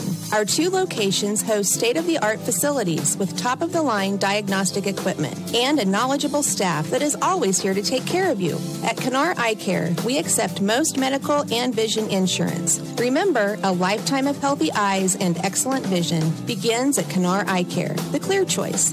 Find them fast in names and numbers. At Lindbergh Pharmacy, we care about your health. From a qualified and caring staff to services like our Time My Meds and MedPack programs, Lindbergh Pharmacy provides personalized service you can count on. Refill prescriptions online at lindberghpharmacy.com or on your smartphone with our free Lindbergh Pharmacy mobile app. You can also sign up for our text alert program, and we'll text or email you when your prescription is ready. Can't make it to us? We'll deliver your medications right to your door. Lindbergh Pharmacy, now 2 locations to serve you. Medical Lodges Pittsburgh is a 5-star quality-rated skilled nursing facility that has served Pittsburgh and the surrounding communities for over 40 years. It's our mission to serve and enhance the lives of others, whether the need is for long-term care, short-term care, respite care, or day care. We offer private rooms, nutritious meals, therapy services, transportation to appointments, cable TV, Wi-Fi, and the daily newspaper, among other amenities. Medical Lodges Pittsburgh is 100% employee-owned, so our team of skilled staff have a vested interest in providing quality care. If you'd like to stop in for a tour, we're located across the street from the hospital in Pittsburgh at 2520 South Rouse, or call us at 620-231-0300. This is Tanya Johnson, registered nurse and administrator, and I look forward to talking with you about how we can best serve you and your family. ESPN 100.7. At Lindbergh Pharmacy, we care about your health. From a qualified and caring staff to services like our Time My Meds and MedPack programs, Lindbergh Pharmacy provides personalized service you can count on. Refill prescriptions online at lindberghpharmacy.com or on your smartphone with our free Lindbergh Pharmacy mobile app. You can also sign up for our text alert program, and we'll text or email you when your prescription is ready. Can't make it to us? We'll deliver your medications right to your door. Lindbergh Pharmacy, now 2 locations to serve you. What does it take to have a truly positive reputation? At Vogel Heating and Cooling, we know reputation is earned by consistent performance, by serving our customers' best interest, by providing top quality, energy efficient ream equipment and service for Southeast Kansas homeowners. Vogel Heating and Cooling is a Ream Factory authorized dealer and has been serving the area for over 20 years. Turn to the experts. Turn to Vogel Heating and Cooling. Gunflex right stack, 394 Dragon Smoke. Make the right call to Vietti Auto Body and Alignment, 620-231-6230. Vietti Auto Body and Alignment has a team of experts that has the newest equipment and training like no other. So why go where the insurance company sends you? Stand up and choose Vietti Auto Body and Alignment on 4th Street in Pittsburgh since 1948, or call 620-231-6230. It is your choice. Find them fast in names and numbers. Are you tired of all those confusing checking account options? The Kansas Teachers Community Credit Union makes your choice simple. We only have one option. Our checking account has no monthly fees, and if you maintain a $2,000 minimum balance, we pay you interest. Get the Credit Union Advantage at 416 North Broadway or call 620-231-5719 for more information. Deposits are federally insured by NCUA up to $250,000. ESPN 100.7.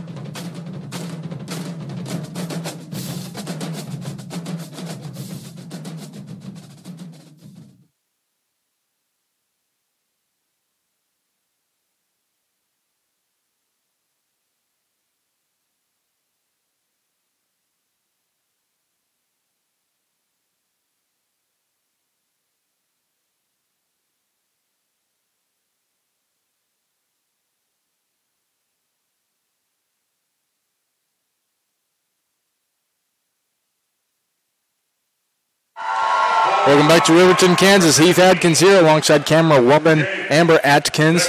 And we are getting ready for the start of the boys contest. Let's give you the starting lineups here for both sides. First for the Riverton Rams, the senior, number 12, Carson Shockley. Number 13, the senior, Tyler Zustiak. Number 22, the junior, Bryce Johnson. Number 30, the junior, Carter Brown. And number 42, the senior, Matt Teal.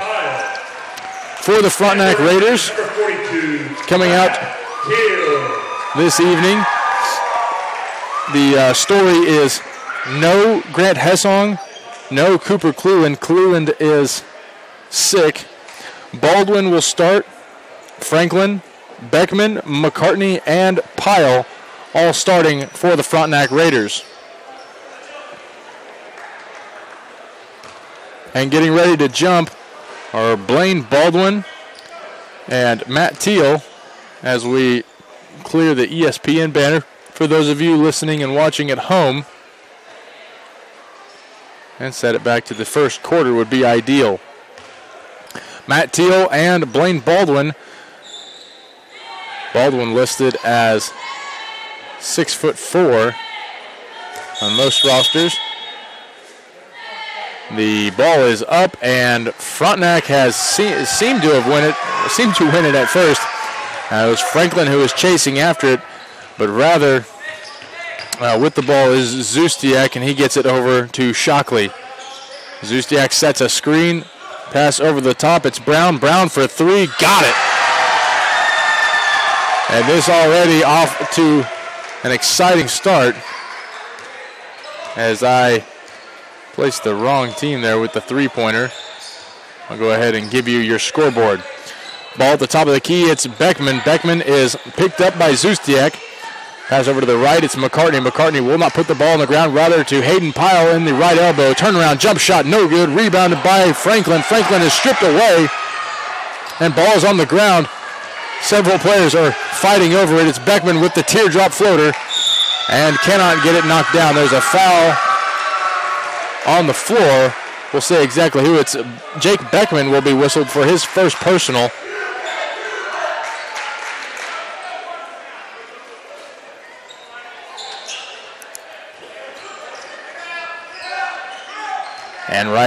And very quickly, Frontenac's feeling what not having home court advantage feels like. Ball on the left wing, a fake three-pointer is going to be driven inside, and that was Shockley who tried that one. From behind, it's Zustiak who picks the pocket of Jake Beckman. Score is still 3-0 with 6:40 left to go here in the first quarter. Ball in the hands of Zustiak in the right wing, and now it's Shockley, the top of the key.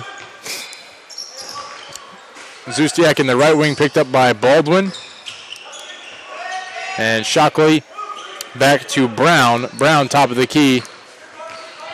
A handoff to Zustiak. Zustiak with some fancy footwork trying to evade defenders. And it's Brown from distance at the top of the key once again trying to hit from downtown for a second time tonight. Is no good and rebounded by the Raiders. Beckman in the corner on the far side. He's picked up by Zustiak. Beckman waiting for the offense to set up, and he's going to drive in with the left hand, puts up the floater with the right, and shot is no good after bouncing off the rim 2 or 3 times. Rebounded by Pyle inside to Franklin. Franklin turnaround shot, no good, but it's fouled and sent to the line is Franklin. His first chance at 2 points and a chance to get Frontenac on the board and trail by 1, potentially. 5:49 left here in the first quarter. Franklin steps up to the line. First shot is up and rattles around the rim and kicked right back out. Now a chance to be down by 2 should Franklin hit this free throw.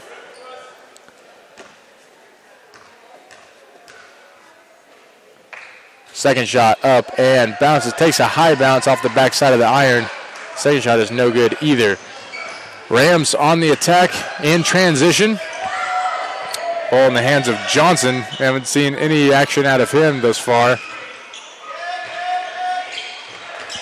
Over the top pass to Teal. Teal drives inside. Teal looks like he is inch for inch about the same height as Baldwin or Pyle, at least from a distance. Teal will give the inbounds pass, or rather Shockley will give the inbounds pass. Teal still sitting out. He's going to drive towards the left, and the inbounds pass is going to go to Zustiak in the far left wing. Picked up by Shockley. Shockley gets a skip pass, and I'm not sure what the referee is going to whistle. It's going to be against Frontenac, a blocking foul. And that'll be put on Blaine Baldwin, his first personal, team's third. Shot from deep was Shockley. He couldn't connect. It's McCartney in the left wing. McCartney is met up by a face-guarding Bryce Johnson. Driving in, puts up the shot with the right hand. McCartney's sent back to the line. You know, McCartney not one of the taller players on the court any time that he steps onto the court. But he does fight to get inside the paint, and usually if you can do that, you can get some quality looks from the charity stripe. Frontenac is 0 for 2 thus far from the line, but a chance for McCartney to change that, and he does. Sinks the first one, and that puts McCartney on the map. Score is 3-1. We've played 3 minutes here in Riverton, Kansas. Final 5 minutes of the first quarter as McCartney sinks his second. Only 2 points from Frontenac thus far after 3 minutes have come by way of McCartney from the free throw line. There is a reach. We're going to get Hensley to step in for Blaine Baldwin.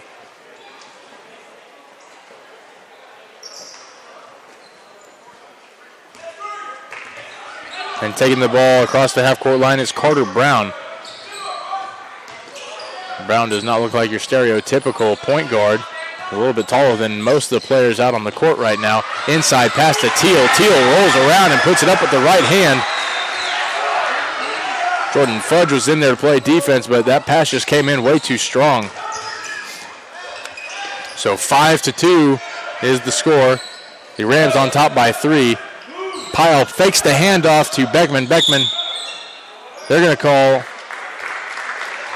is that a traveling? But no, they're going to call a push. And that'll be on number 30 for the Riverton Rams.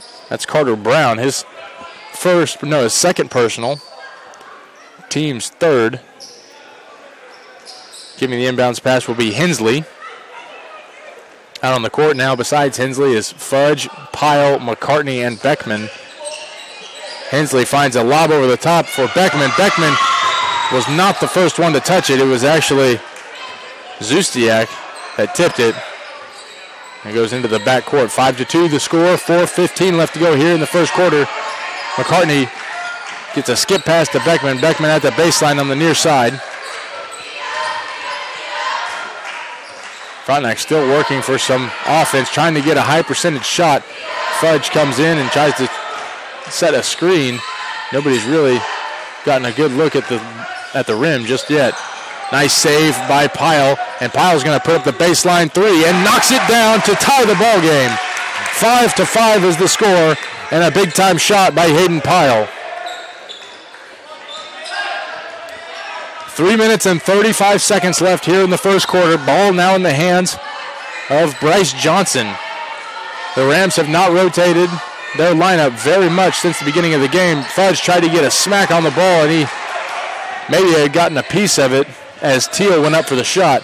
McCartney drives into the paint and goes right back out as he sees there's no clear lane. Tries to get it past to Beckman, and it's intercepted by Zustiak. Zustiak crosses the half-court line, and he's met by a trap. Pass to Johnson, back to Zustiak. Zustiak drives to the left, inside pass, kick out. Johnson for 3. Shot is no good. There's a foul on the floor. It's against the Riverton Rams. Checking in for the Rams, number 40, that's Trevor Parsons.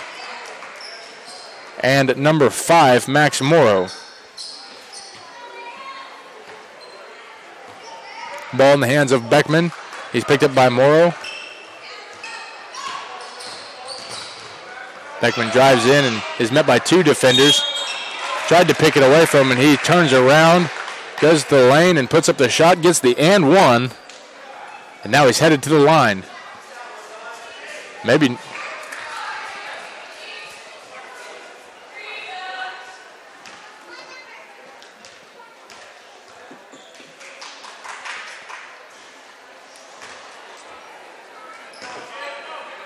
First shot is up, but I'm not seeing them include those points. Maybe it looked from my point of view that it went in. Maybe it did not, and that's why they're not putting it on the scoreboard. This would be 2 games in a row that I've seen some things that evidently didn't happen. Beckman scores on his second free throw. So it was 1 for 2 on that possession. And now Frontenac takes their very first lead of the ball game, 6-5 with 2:40 left to go here in the first. By the way, here in about 5 minutes, this game will only be on the stream. So if you're listening on the radio, be sure, as McCartney drives the length of the court, gets the blocking call, the 2 and the and 1. That brings the score 8-5, and we're getting a little bit more scoring now. But as I was saying, here in about 5 minutes, the Pittsburgh State University basketball broadcast by Eddie Lomschek, as McCartney nails the and 1. It's 9-5 the score. We'll take over here on Radio X 103.5, and you can only watch this Frontenac game, watch and listen on ESPN1007.com. 3-pointer attempted from great distance by Max Morrow. And McCartney with a little bit of a fake to get going in transition. Pyle drives in from the left lane. It's rebounded by Fudge. Fudge with a turnaround shot.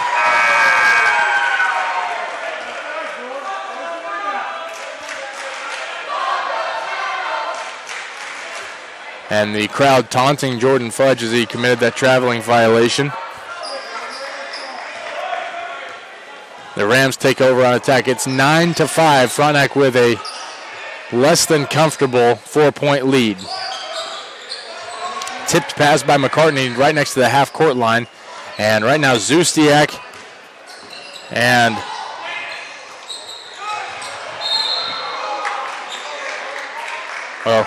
Zustiak and Max Morrow just playing it back and forth right next to the half-court line. And then it goes all the way down to the baseline, and there's a violent pile of bodies on the ground.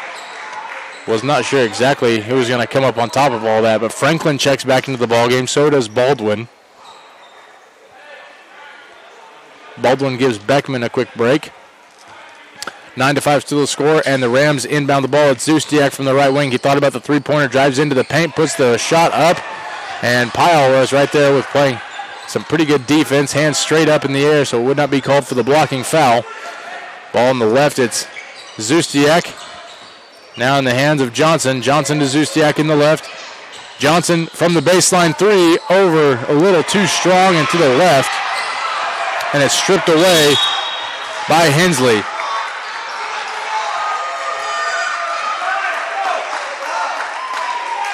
And it looks like they're going to call a traveling violation on Hensley or something of that nature, because it sure looked like Hensley had possession of that basketball, and the only way they're going to really get him for anything is if he traveled.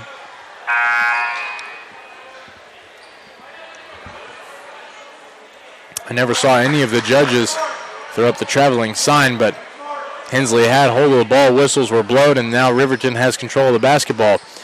It's Zustiak in the right wing, skip pass to Johnson in the left. Johnson's picked up by Baldwin. Baldwin playing face guard defense as soon as Johnson had picked up his dribble. It's Zustiak. Now over to Welch. Welch cutting across to the baseline. It's batted away. And on the attack is Dean. Dean's going to be whistled. No, rather, they're going to call Cade Wiggin. No, they're going to definitely give that charge to Dean. I don't know if I agree with that call. But this is the first time that Dean has gotten any varsity minutes. And an early mistake like that, even if I didn't see it quite like that, is to be expected. He's a 6'5" forward. He's a freshman.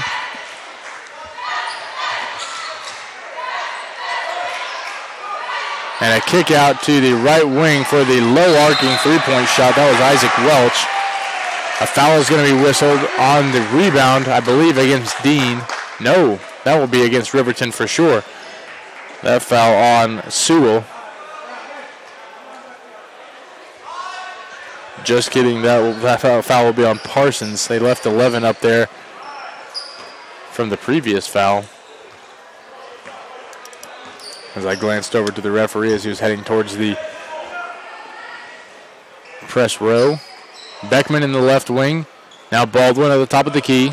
Baldwin's working against Johnson. Baldwin just drives with the right hand over and gets it to Hensley. Hensley is blocked from the three-point line, and the full court pass the full court shot is well off target. And at the end of one quarter, the score is 9-5. Riverton's student section alive and well. We're going to take a 30-second break. When we come back, you'll have the second quarter of action here on ESPN 1007.com.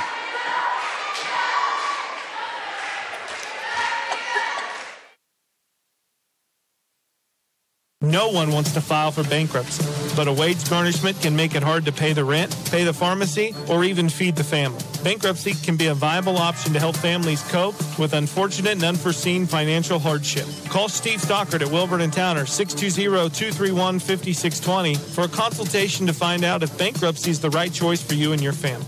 Call today. Wilburton Towner, a full-service law firm, 620-231-5620. We are a debt relief agency, helping people find the relief they need in bankruptcy. ESPN 100.7. Back in Riverton, Kansas, Heath Adkins here as we get ready to start the second quarter of action for the boys contest. Right now, Frontenac leads 9-5 with a fresh 8 minutes left on the scoreboard. I will change the quarter for those of you at home. Frontenac with the possession arrow favoring them as Beckman gets the inbound pass. I lied to you. It is Riverton with the possession arrow. Just hadn't been changed. Hayden Pyle in the left wing gets it inside the paint. Rather right on the paint. Puts up the mid-range jumper and can't hit. Still 9-5. 7:35 left to go here in the first.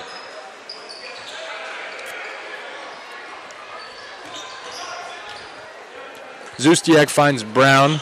Back to Zustiak. And now it's Shockley. Brown drives in just outside the free throw line. Puts up the mid-range jumper and cannot hit. It's rebounded by Dean. And he gets it to Beckman for the transition. Beckman's going to slow things down as soon as he gets onto the correct side of the court.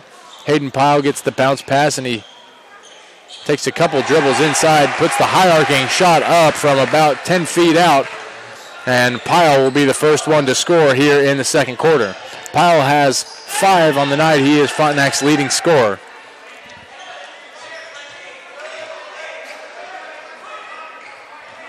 Tied with McCartney, of course. Shot up and no good on the other side by Shockley. That foul will be whistled on Dean. That's his second personal.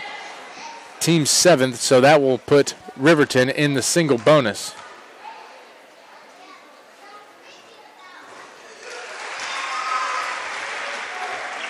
First shot is up and in.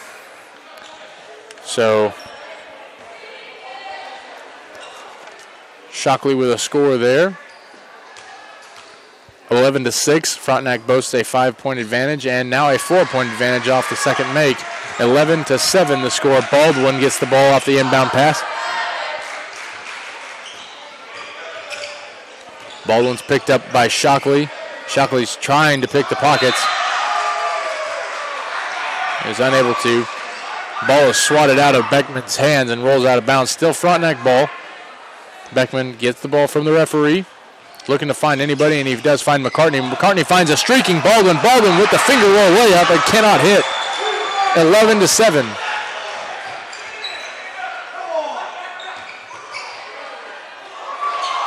And a nice outlet pass down low on the baseline is Isaac Welch. It's put right back in.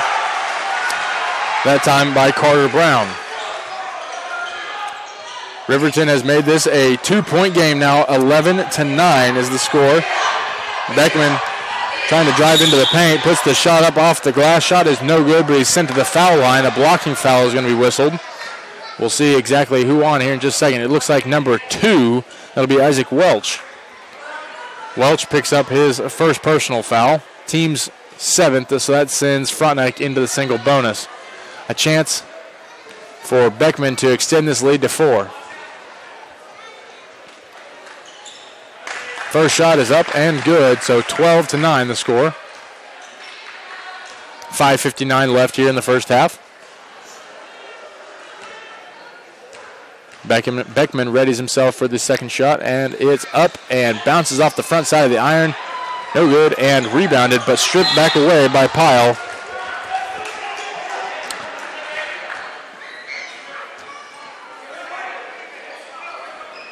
Carter Brown with the rebound, and then Pyle with the strip. Rolls out of bounds, last touch by Pyle. So Riverton keeps possession. Zustiak gets the inbounds pass. Zustiak's met by Baldwin over the top to Brown. Brown drives with the left. Picks up his dribble and finds Zustiak once again. Zustiak, Brown on the baseline. Inside. Gets right back out to Teal to Brown. Brown for three. In and out. No good. And Isaac Welch gets the rebound. Zustiak tries to drive it from the top of the key. Outlet pass to Pyle. Pyle comes to a jump stop. Up with the right hand. And a great way to fight through the traffic on that for Hayden Pyle. That's 2 points for him. 4 in the quarter, 7 on the night. The score is 14-9. Frontenac leads by 5. And a steal by McCartney. McCartney and Baldwin going up the court. It's stripped away by Zustiak. And it's going to remain Frontenac ball with 5 minutes flat left to go here in the first half.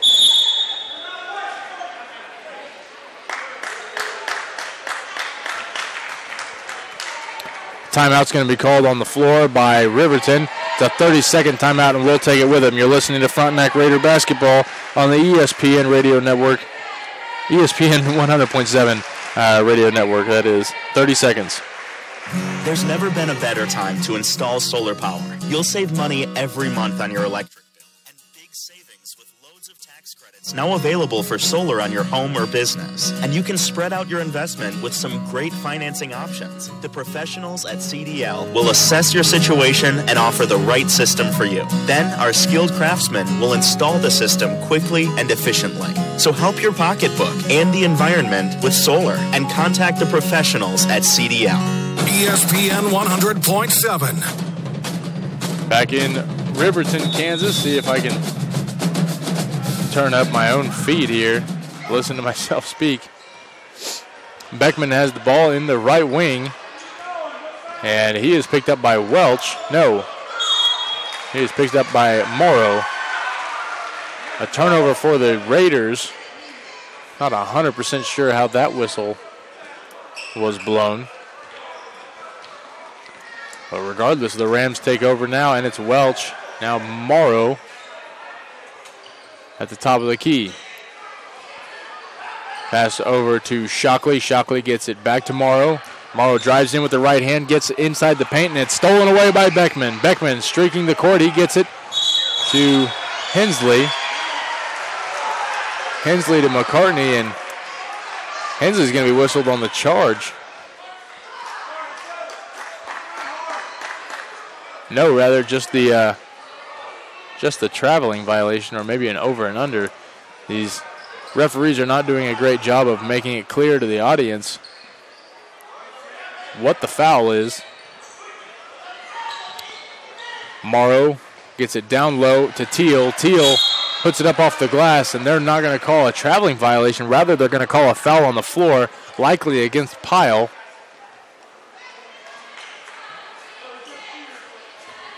And they do whistle it on Pyle, his second.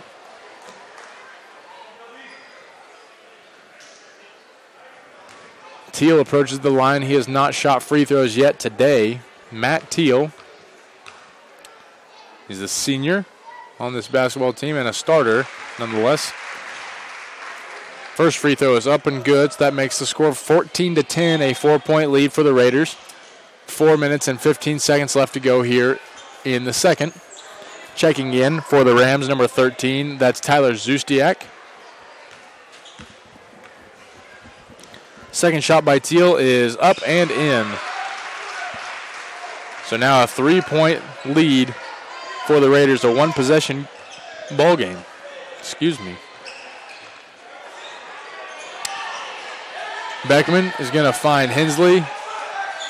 And Hensley tried to get it down low to Franklin. Franklin nearly gets the ball before it's intercepted by Morrow. Rams on the attack. Down low baseline pass. That was intended for Shockley. Shockley could not quite put in the behind the backboard layup. It was a difficult shot, but a good look. And now, since both teams are in the bonus, we're going to head over to the other side of the court for some free throws. A 1-and-1 opportunity here for Cale Franklin.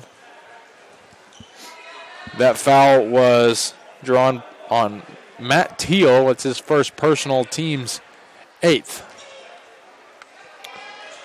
So every foul that's not an offensive foul from here on out, there will be free throw shot. Cale Franklin does not hit his first. And the rebound goes to Shockley. Shockley inside the Teal, back out to Zustiak. Morrow with the pump fake from the elbow and cannot hit. Nice rebound by Shockley. Kick out. And from distance, it looked like it was going to go in, but it did not. That was Bryce Johnson with the 3 from the left corner.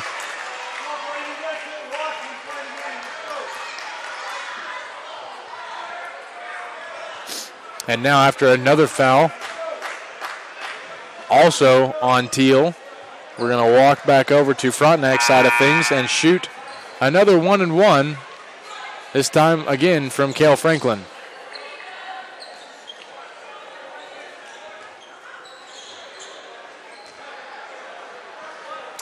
In the game now for the Frontenac Raiders is Jordan Fudge, Blaine Baldwin, McCartney, and Beckman, as well as Franklin, who just shot 2 free throws.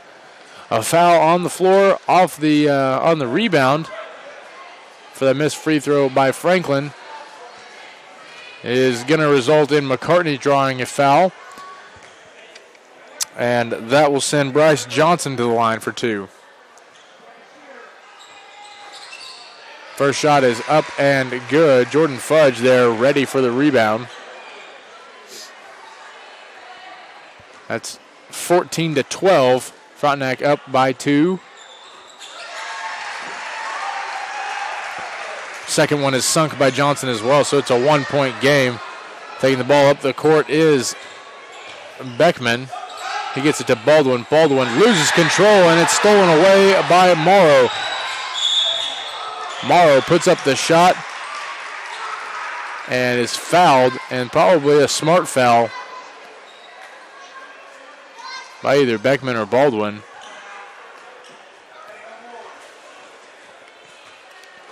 See who they end up calling this one on. They'll call this one on McCartney, his second personal.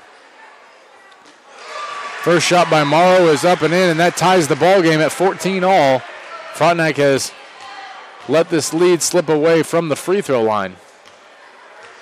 A chance for Riverton to take their first lead since the first points of the game, and they do. Morrow hits his second free throw, and that makes the score 15-14 in favor of the Riverton Rams. This is a team that is able to fight back from the free throw line. McCartney gets it inside, down low to Fudge. Fudge back out to McCartney. On the perimeter, Franklin makes his man miss. It's McCartney from 3. Cannot hit, and it's rebounded by Baldwin. Put back up by Franklin around the rim and inside, and Frontenac has taken the lead once again off of a great offensive rebound by Blaine Baldwin and a putback by Cale Franklin. 16-15 with 2:40 left here in the second. By the way, if you were listening on Radio X 103.5, welcome to ESPN1007.com as we see a launched 3 by Shockley. No good. Johnson has the ball. He gets it to Morrow. We are now only streaming, no radio on 103.5. That is reserved for the Pittsburgh State Gorillas in Las Vegas. The doubleheader for the Gorillas. Zustiak in the right wing, picked up by McCartney. Zustiak with a pump fake. McCartney's going to pick up his 3rd personal foul.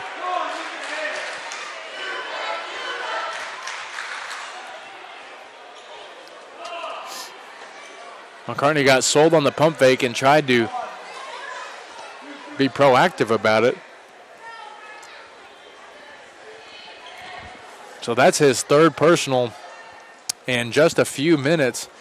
May have to sit McCartney down and give him a rest, as he, oftentimes the result of fatigue is getting some unnecessarily fouls. Hensley will check into the game, and so will Dean for Cale Franklin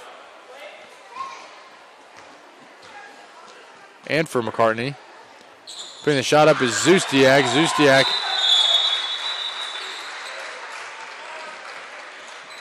hit his second free throw as Frontenac put the Rams into the double bonus on that last foul. Both teams now will be in the double bonus from here out, at least for the last 2 minutes and 5 seconds of this half. Beckman with the ball at the top of the key. He's picked up by Morrow. Morrow over pursues on the steal. It's to Fudge. Fudge off the glass. He shoots it over the top. Didn't connect on the short-range jumper.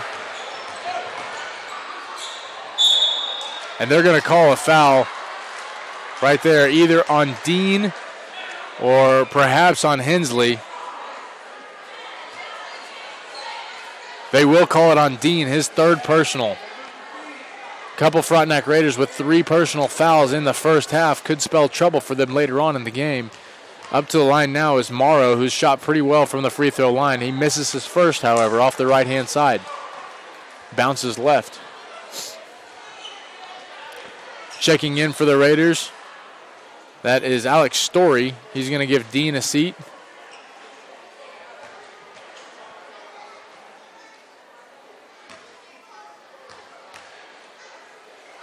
Second shot is up by Morrow, and that one's cashed in for the lead. 17-16. There have been 3 lead changes in this game so far. 1 at the very beginning and 2 just as of recent. By recent, I mean the last 2 minutes and 15 seconds. Blaine Baldwin in the left wing. He is picked up by Shockley. He gave the ball to Story. Story pulls up and knocks it through the nylon. 2 points for Alex Story, and what an opportune time nonetheless. It's Zustiak over in the left wing. He's picked up by Beckman. Looks like Frontenac is in the 2-3 zone defense as a skip pass makes it all the way over to Welch, who nearly lost control. Zustiak at the baseline drives, and a blocking foul is going to be whistled. That's probably on Beckman. No, they will call that rather on Hensley, his first personal. Probably a sigh of relief for Beckman. I don't believe he's in foul trouble necessarily, but he is one of the more critical players on this team just by looking at minutes spent on the court. Jordan Fudge grabs the rebound off the missed shot. Frontenac leads 18-17 with the final 50 seconds left to go. Beckman drives the length of the court, puts up the shot, and a charge is going to be called. Beckman will pick up a personal foul on that drive. I don't know. That's very difficult to call, even from up here. That's Beckman's second personal. Final 53 seconds. Frontenac crowd not happy about that call whatsoever. Zustiak crosses the half-court line. He's going to find Johnson in the right.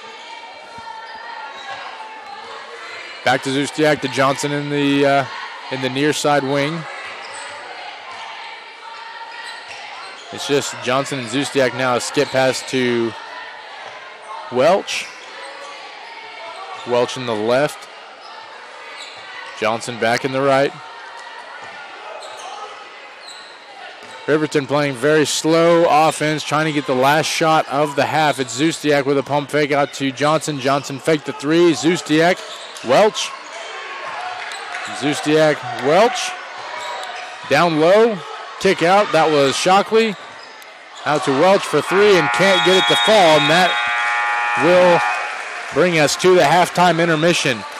We've seen this several times in the past for the Frontenac Raiders with a 1-point lead. See if they can respond with the same kind of energy they came out with in the first. Score is 18-17. We're all knotted up here. Frontenac ahead by 1. And we are ready to start the halftime show here in Riverton, Kansas. We're going to take a 2-minute break. When we come back, we'll go over the scoring summary for Frontenac as well as some keys to the game as to what should be done to further the success in the second half. You're listening to Frontenac Raider basketball on ESPN 1007.com. At Kanar Eye Care, we have an uncompromised dedication to giving our patients a lifetime of healthy eyes and excellent vision. Our 2 locations host state-of-the-art facilities with top-of-the-line diagnostic equipment and a knowledgeable staff that is always here to take care of you. At Kanar Eye Care, we accept most medical and vision insurance. Remember, a lifetime of healthy eyes and excellent vision begins at Kanar Eye Care, the clear choice. Find them fast in names and numbers. At Lindbergh Pharmacy, we care about your health. From a qualified and caring staff to services like our Time My Meds and MedPack programs, Lindbergh Pharmacy provides personalized service you can count on. Refill prescriptions online at lindberghpharmacy.com or on your smartphone with our free Lindbergh Pharmacy mobile app. You can also sign up for our text alert program and we'll text or email you when your prescription is ready. Can't make it to us? We'll deliver your medications right to your door. Lindbergh Pharmacy, now 2 locations to serve you. Medical Lodges Pittsburgh is a 5-star quality-rated skilled nursing facility that has served Pittsburgh and the surrounding communities for over 40 years. It's our mission to serve and enhance the lives of others, whether the need is for long-term care, short-term care, respite care, or day care. We offer private rooms, nutritious meals, therapy services, transportation to appointments, cable TV, Wi-Fi, and the daily newspaper, among other amenities. Medical Lodges Pittsburgh is 100% employee-owned, so our team of skilled staff have a vested interest in providing quality care. If you'd like to stop in for a tour, we're located across the street from the hospital in Pittsburgh at 2520 South Rouse, or call us at 620-231-0300. This is Tanya Johnson, registered nurse and administrator, and I look forward to talking with you about how we can best serve you and your family. ESPN 100.7. Hi, this is Dr. Brent Cousins with SEK Urgent Care. When you're sick, when you're injured, or when you just don't feel like yourself, SEK Urgent Care is here for you. Let our skilled providers treat your non-life-threatening illness or injury at a fraction of the time and cost of an ER visit. Located at the corner of Centennial and Broadway in the Meadowbrook Commons. Open 7 days a week for your convenience. SEK Urgent Care, where your family and time matter. Find us fast in names and numbers.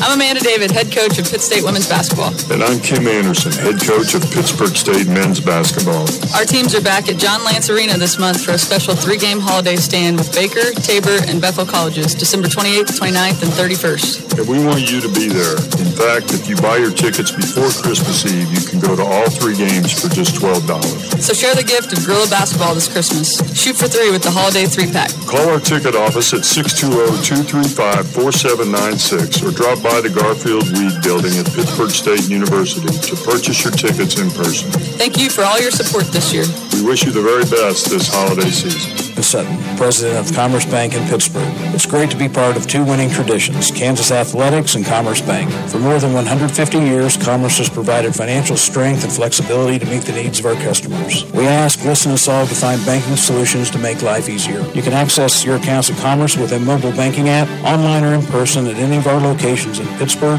Columbus, Kansas City, and across the states of Kansas and Missouri. Commerce Bank, member FDIC. ESPN 100.7. I'm Amanda David, head coach of Pitt State women's. At Lindbergh Pharmacy, we care about your health. From a qualified and caring staff to services like our Time My Meds and MedPack programs, Lindbergh Pharmacy provides personalized service you can count on. Refill prescriptions online at lindberghpharmacy.com or on your smartphone with our free Lindbergh Pharmacy mobile app. You can also sign up for our text alert program and we'll text or email you when your prescription is ready. Can't make it to us? We'll deliver your medications right to your door. Lindbergh Pharmacy, now 2 locations to serve you. What does it take to have a truly positive reputation? At Vogel Heating and Cooling, we know reputation is earned by consistent performance, by serving our customers' best interest, by providing top quality, energy efficient ream equipment and service for Southeast Kansas homeowners. Vogel Heating and Cooling is a Ream Factory authorized dealer and has been serving the area for over 20 years. Turn to the experts. Turn to Vogel Heating and Cooling. gun flex right stack, 394 Dragon Smoke. Make the right call to Vietti Auto Body and Alignment, 620-231-6230. Vietti Auto Body and Alignment has a team of experts that has the newest equipment and training like no other. So why go where the insurance company sends you? Stand up and choose Vietti Auto Body and Alignment on 4th Street in Pittsburgh since 1948, or call 620-231-6230. It is your choice. Find them fast in names and numbers. Are you tired of all those confusing checking account options? The Kansas Teachers Community Credit Union makes your choice simple. We only have one option. Our checking account has no monthly fees, and if you maintain a $2,000 minimum balance, we pay you interest. Get the Credit Union Advantage at 416 North Broadway or call 620-231-5719 for more information. Deposits are federally insured by NCUA up to $250,000. ESPN 100.7. Hi, this is Dr. Brent Cousins with SEK Urgent Care. When you're sick, when you're injured, or when you just don't feel like yourself, SEK Urgent Care is here for you. Let our skilled providers treat your non-life-threatening illness or injury at a fraction of the time and cost of an ER visit. Located at the corner of Centennial and Broadway in the Meadowbrook Commons, open 7 days a week for your convenience. SEK Urgent Care, where your family and time matter. Find us fast in names and numbers. I'm Amanda David, head coach of Pitt State Women's Basketball. And I'm Kim Anderson, head coach of Pittsburgh State Men's Basketball. Our teams are back at John Lance Arena this month for a special 3-game holiday stand with Baker, Tabor, and Bethel Colleges, December 28th, 29th, and 31st. And we want you to be there. In fact, if you buy your tickets before Christmas Eve, you can go to all 3 games for just $12. So share the gift of Gorilla Basketball this Christmas. Shoot for 3 with the Holiday 3-pack. Call our ticket office at 620-235-4796 or drop by the Garfield Reed Building at Pittsburgh State University to purchase your tickets in person. Thank you for all your support this year.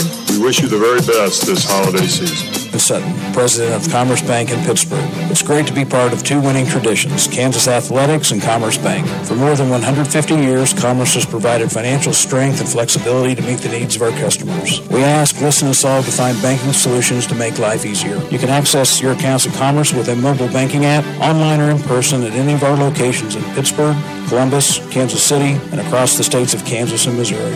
Commerce Bank, member FDIC. ESPN 100.7. Welcome back to Riverton, Kansas. Heath Atkins here, sitting courtside as we get ready for the second half of action here between the Frontenac Raiders and the Riverton Rams. Right now, the Raiders lead the Rams 18-17.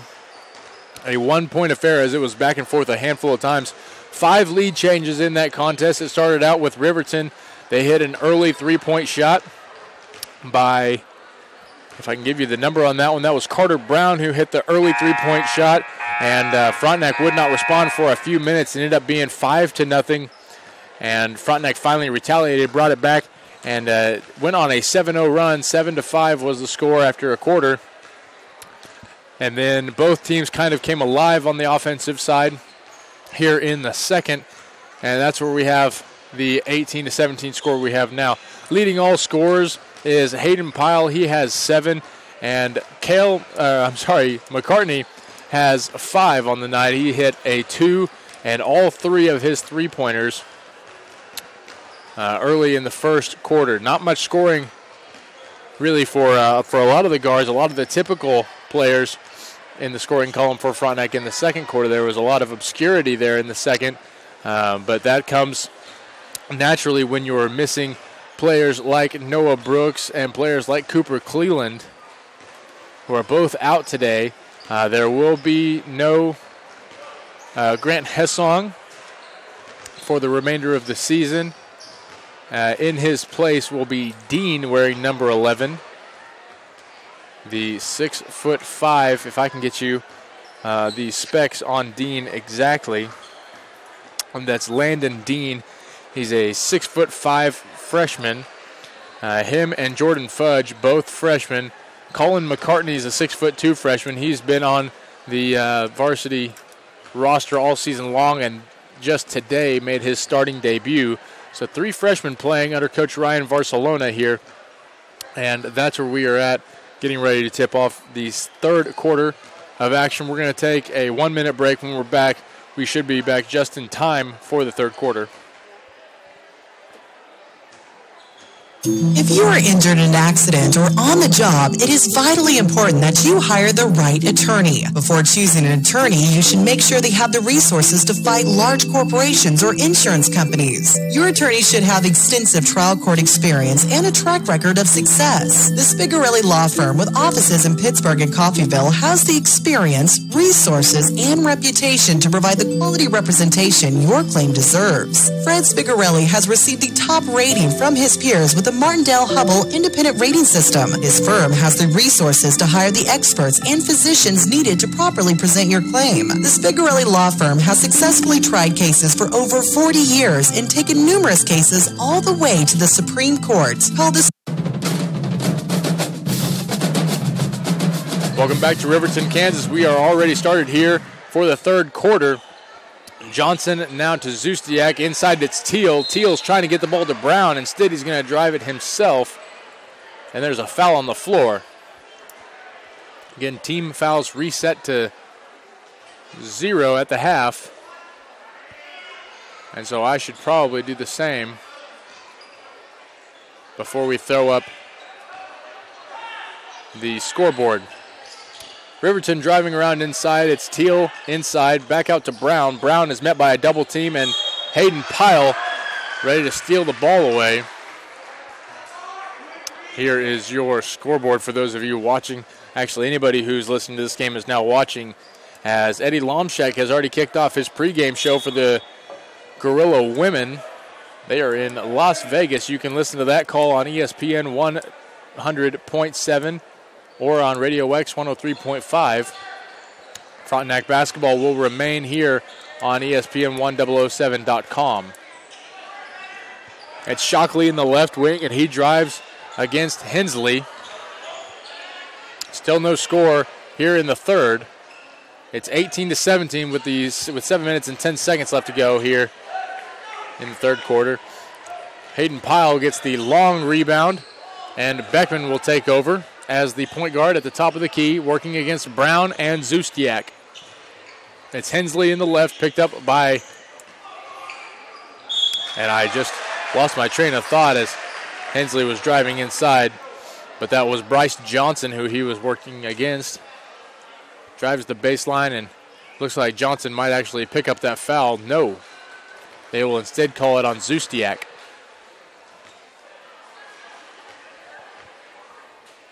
So Hensley with 2 shots from the free throw line. This one, first one, well short. Chance to make this a 2-point lead for Hensley if he were to sink in the second free throw. Second one is just short as well, but he gets his own offensive rebound.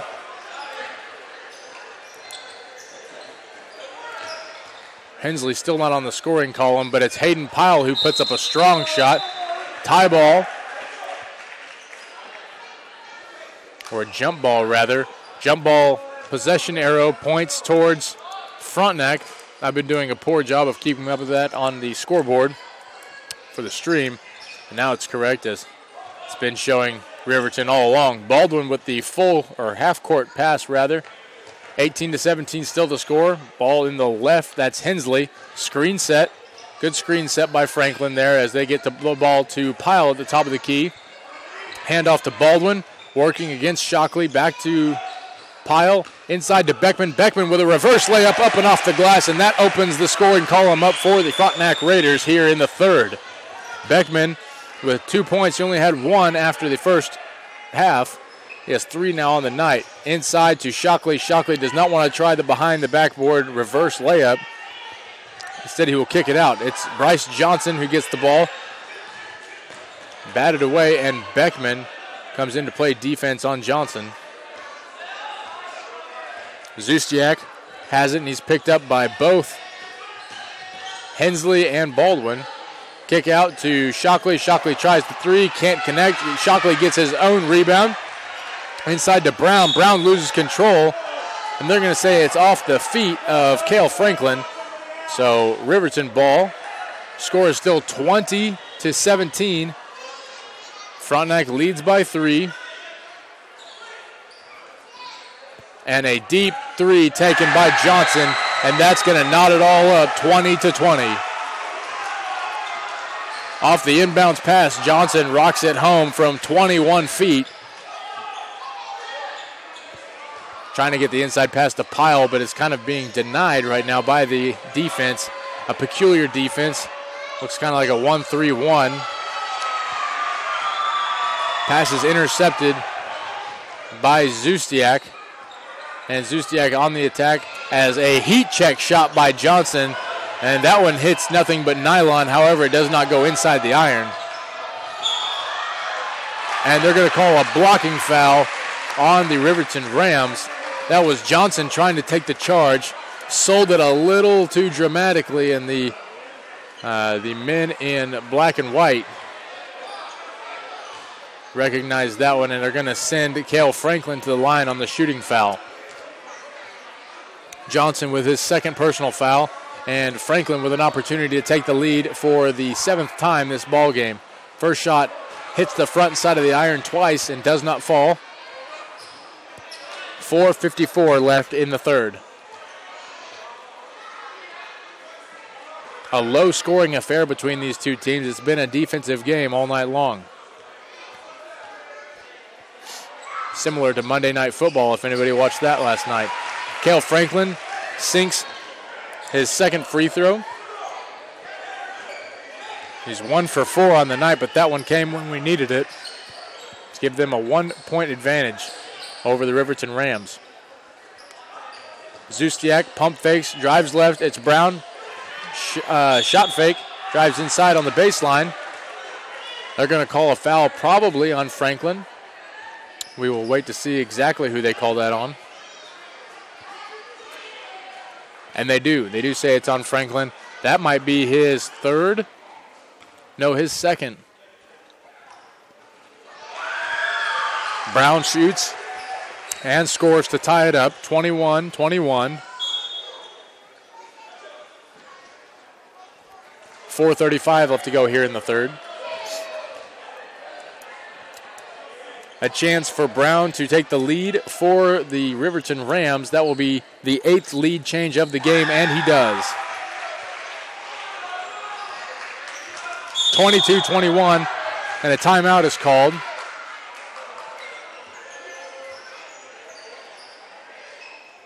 A full timeout at that, and we will take it with him. You're listening to Frontenac Raider basketball on ESPN1007.com.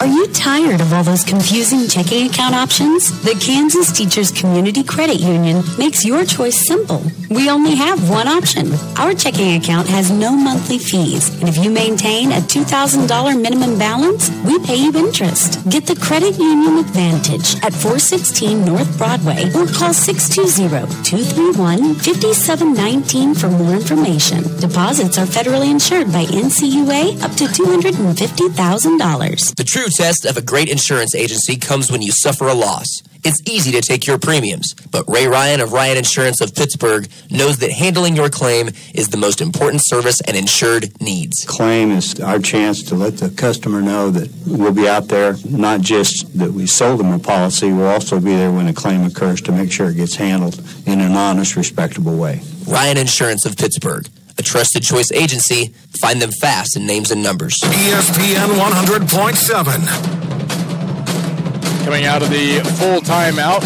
Frontenac Raiders trailing the Riverton Rams by 1 point as the inside pass to Pyle goes up and off the glass, and I spoke too soon because the Frontenac Raiders now on top as Pyle scores for the first time in the second half. He has 9 on the night. 23-22, the Raiders on top by 1. The Rams on the attack on their side of the court. It's Shockley. Top of the key is Morrow. And Johnson picked up his dribble, finally finds Shockley, back to Morrow. Morrow drives with the right hand, met by a couple of defenders, and a foul is going to be called. That's a reach on Alex Story.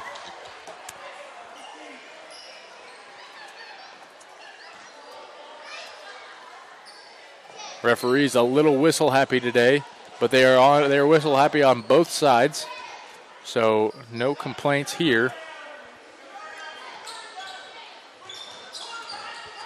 Driving in is Morrow. Morrow puts up a nice baby hook Couldn't hit it. He gets his own offensive rebound. And a foul on the rebound sends Hayden Pyle to the ground. They're going to call that on Morrow. That's Morrow's first personal foul. He's done an exceptional job thus far of not making any skin-to-skin contact, but he slips up here in the third quarter with 3:45 left to go in the quarter. Baldwin in the right wing, picked up by Morrow. Inside pass to Pyle. Pyle shoots up and a little too much traffic. He's pulled down by somebody directly behind him, probably Morrow, I would be my guess. He may pick up that second personal foul here, and he does. So they will whistle out on Morrow, his second. That's not a shooting foul, so he'll stay on the ground. An inbounds pass is coming from Hensley over the top, and they just barely find Story. Hayden Pyle driving in, spin move, up and off the glass. It rattles around the rim, and it's inside for 2 points, and this is the largest lead Frontenac has had in 10 minutes of play. Since just a little bit was left in the second quarter, this is the first time they've been ahead by more than 2 points. It's 25-22, up by 3. Riverton on the attack. It's Shockley. Gets it to Johnson. Bryce Johnson finds Shockley again, who drives the baseline. Gets it right back out in a skip pass to Brown. Brown to Johnson. Johnson really wants that three-pointer from distance, but won't take it. Morrow in the left. Rolls right with the right hand, goes to a Euro step, picks up his dribble out to Johnson. Johnson fakes the three again, and this time he finds Morrow. Morrow just about had the three-pointer. An offensive rebound for the Rams, however, and they'll try it again. Morrow two. The second time, he does in fact hit from downtown, and that ties it all up once again. So Frontenac's nice little momentum they'd had in a couple of possessions is nullified by a deep shot from Morrow. This time it's Story who will try from three-point land and can't connect, rebounded by Brown. Morrow will take the ball across the half-court line in transition, picked up by Beckman. Kick out, and the pass is way too high to be reeled in by Shockley. That's a turnover for the Rams. All knotted up here, 25-25 with 2 minutes and 4 seconds left to go in the third quarter.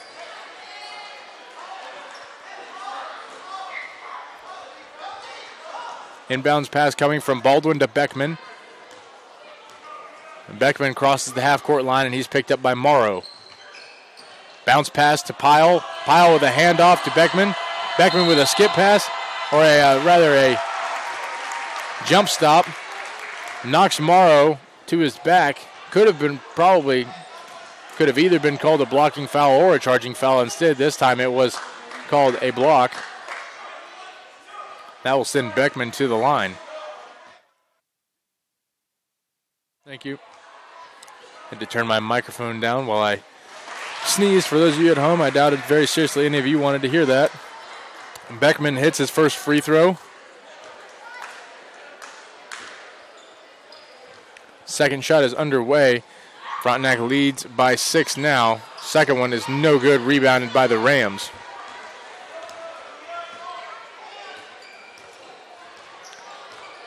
It's Zustiak to Johnson. Inside now Brown. Brown drives to the left side of the paint. Puts it up from the baseline. But there's a foul on the floor prior to the shot.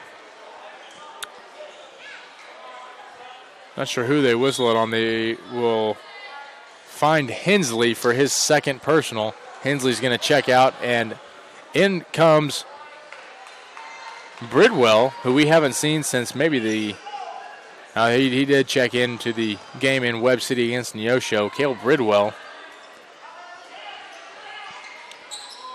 Ball in the hands of Welch. He's a new substitution here in the third quarter. Zustiak drives left, inside. Was in the hands of Mallett. Mallett lost control, and Dean picks it up. Euro step to Dean. They're going to call a charge, I believe. It will be a turnover for the Frontenac Raiders.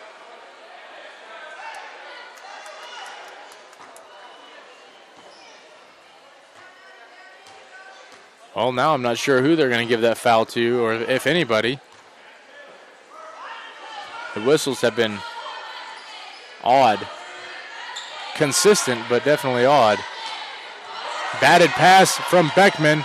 They were trying to get it to Johnson. Beckman drives the length of the court, but at last second it's swatted away by Zustiak. Just nearly had a coast-to-coast shot there. Frontenac still leads 26-25 with the final 52 seconds left in the third. Checking in for the Rams. Once again, that's Shockley. He's going to give Brown a seat. Inbounds pass for the Frontenac Raiders. A bounce is not going to be reeled in by Pyle. Instead, it's going to be picked off by the Rams. 26-25, the final 45 seconds of the third, and Riverton will likely try to dribble this out and not take any shots until they are the final ones to hit.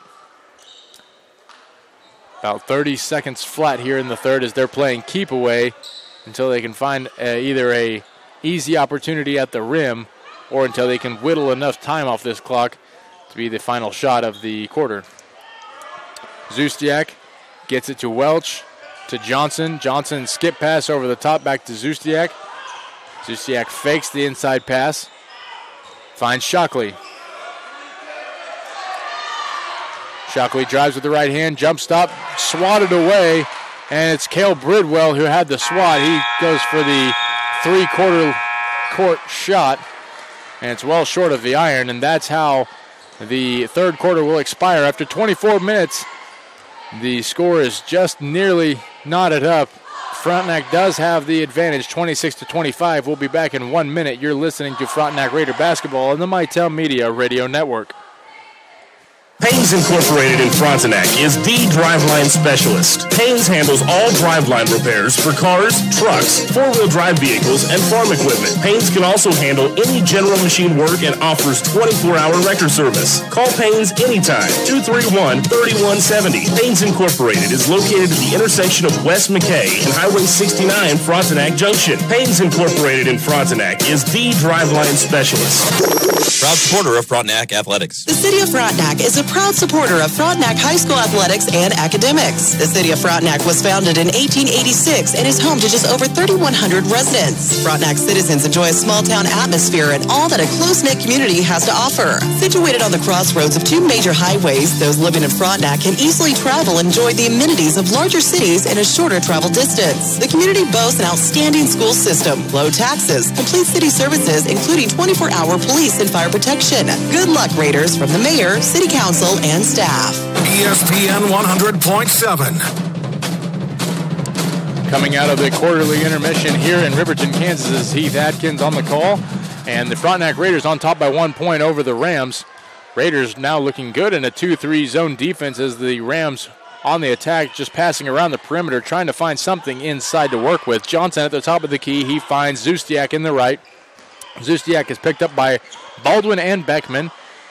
Now it's Welch in the left. Gets it over the top to Teal.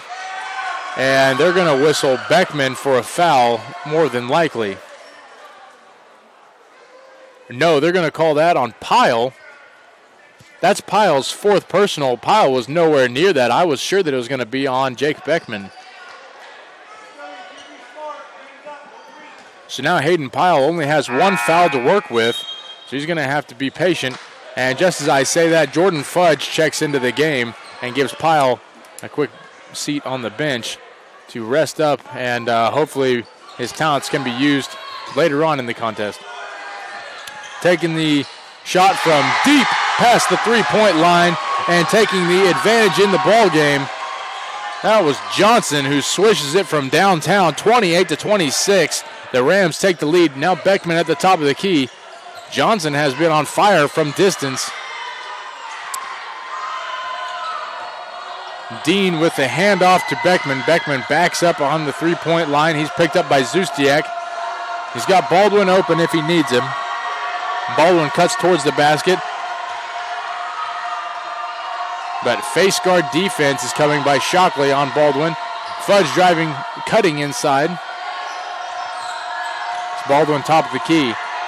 Baldwin's going to try to work against Shockley. There is no shot clock in high school athletics. It's Dean with the ball. He picks up his own dribble. He finds Beckman. Beckman kick out to McCartney. McCartney wanted the three, will not take it. Instead, it's Dean. Dean inside. They're going to whistle him on the traveling violation on the turnaround. And it's Rams ball. This crowd finally getting a little electric after 3 quarters of play. Really couldn't get any kind of excitement out of them other than the student section, and now everyone is pretty pumped up and ready to go. Frontenac has not scored here in quite a while. They allowed Riverton to sneak back up on them, and now Riverton has the 2-point lead. Johnson with a pump fake in the right wing. Now it's Zustiak. And a timeout's going to be called, I believe, by Coach Ryan Barcelona. A 30-second timeout, and we'll take it with him. You're listening to Frontenac Raider basketball on the MyTown Media Radio Network. There's never been a better time to install solar power. You'll save money every month on your electric bill, and big savings with loads of tax credits now available for solar on your home or business. And you can spread out your investment with some great financing options. The professionals at CDL will assess your situation and offer the right system for you. Then our skilled craftsmen will install the system quickly and efficiently. So help your pocketbook and the environment with solar, and contact the professionals at CDL. ESPN 100.7. Welcome back to Riverton, Kansas. Heath Atkins here giving you the call as the Frontenac Raiders are battling against the Riverton Rams. Right now, the Raiders trail by 2, 28-26, with 6:05 left in regulation. Ball in the hands of Shockley. Shockley driving inside, and a whistle is going to be blown. And I think Jordan Fudge is hurt. I don't really know what happened to him. He just signaled to the referee that something was wrong and that he needed to take a seat. In for him comes Hayden Pyle. Pyle with 4 personal fouls, so he's got to be careful here defensively. Offensively, too, obviously, but defense is where he has picked up a majority of his fouls. Shockley at the top of the key. Finds Zustiak.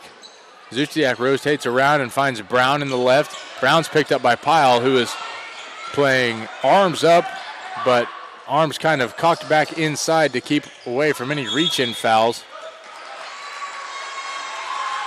And a foul on the floor is going to be whistled.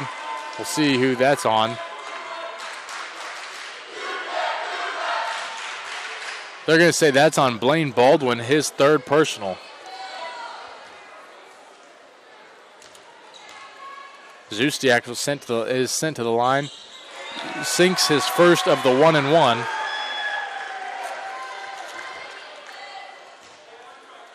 So that brings the score up to a 3-point lead. A chance for a 2-possession lead here with the second make, and he does.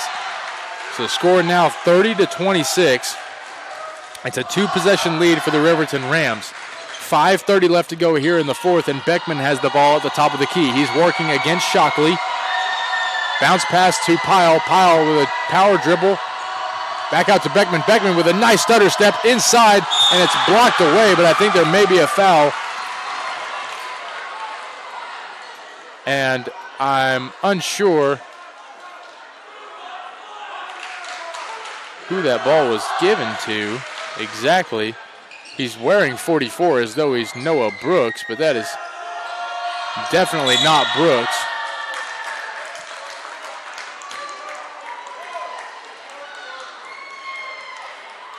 I'm not sure who is wearing that jersey.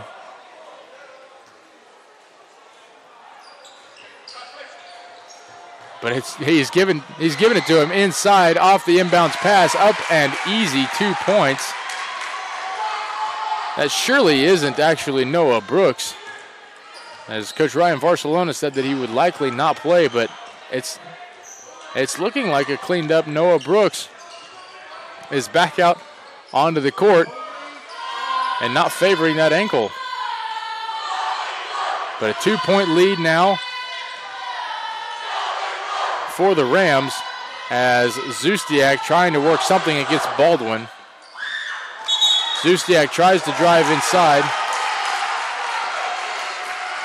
and loses control of the ball. He's actually going to be whistled for a charge, which I don't completely agree with. I think it was just a turnover.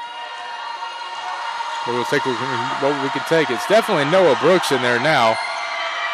Much to my surprise, Noah Brooks is a big-time help on this offense, but is he ready off this ankle injury? We do not know.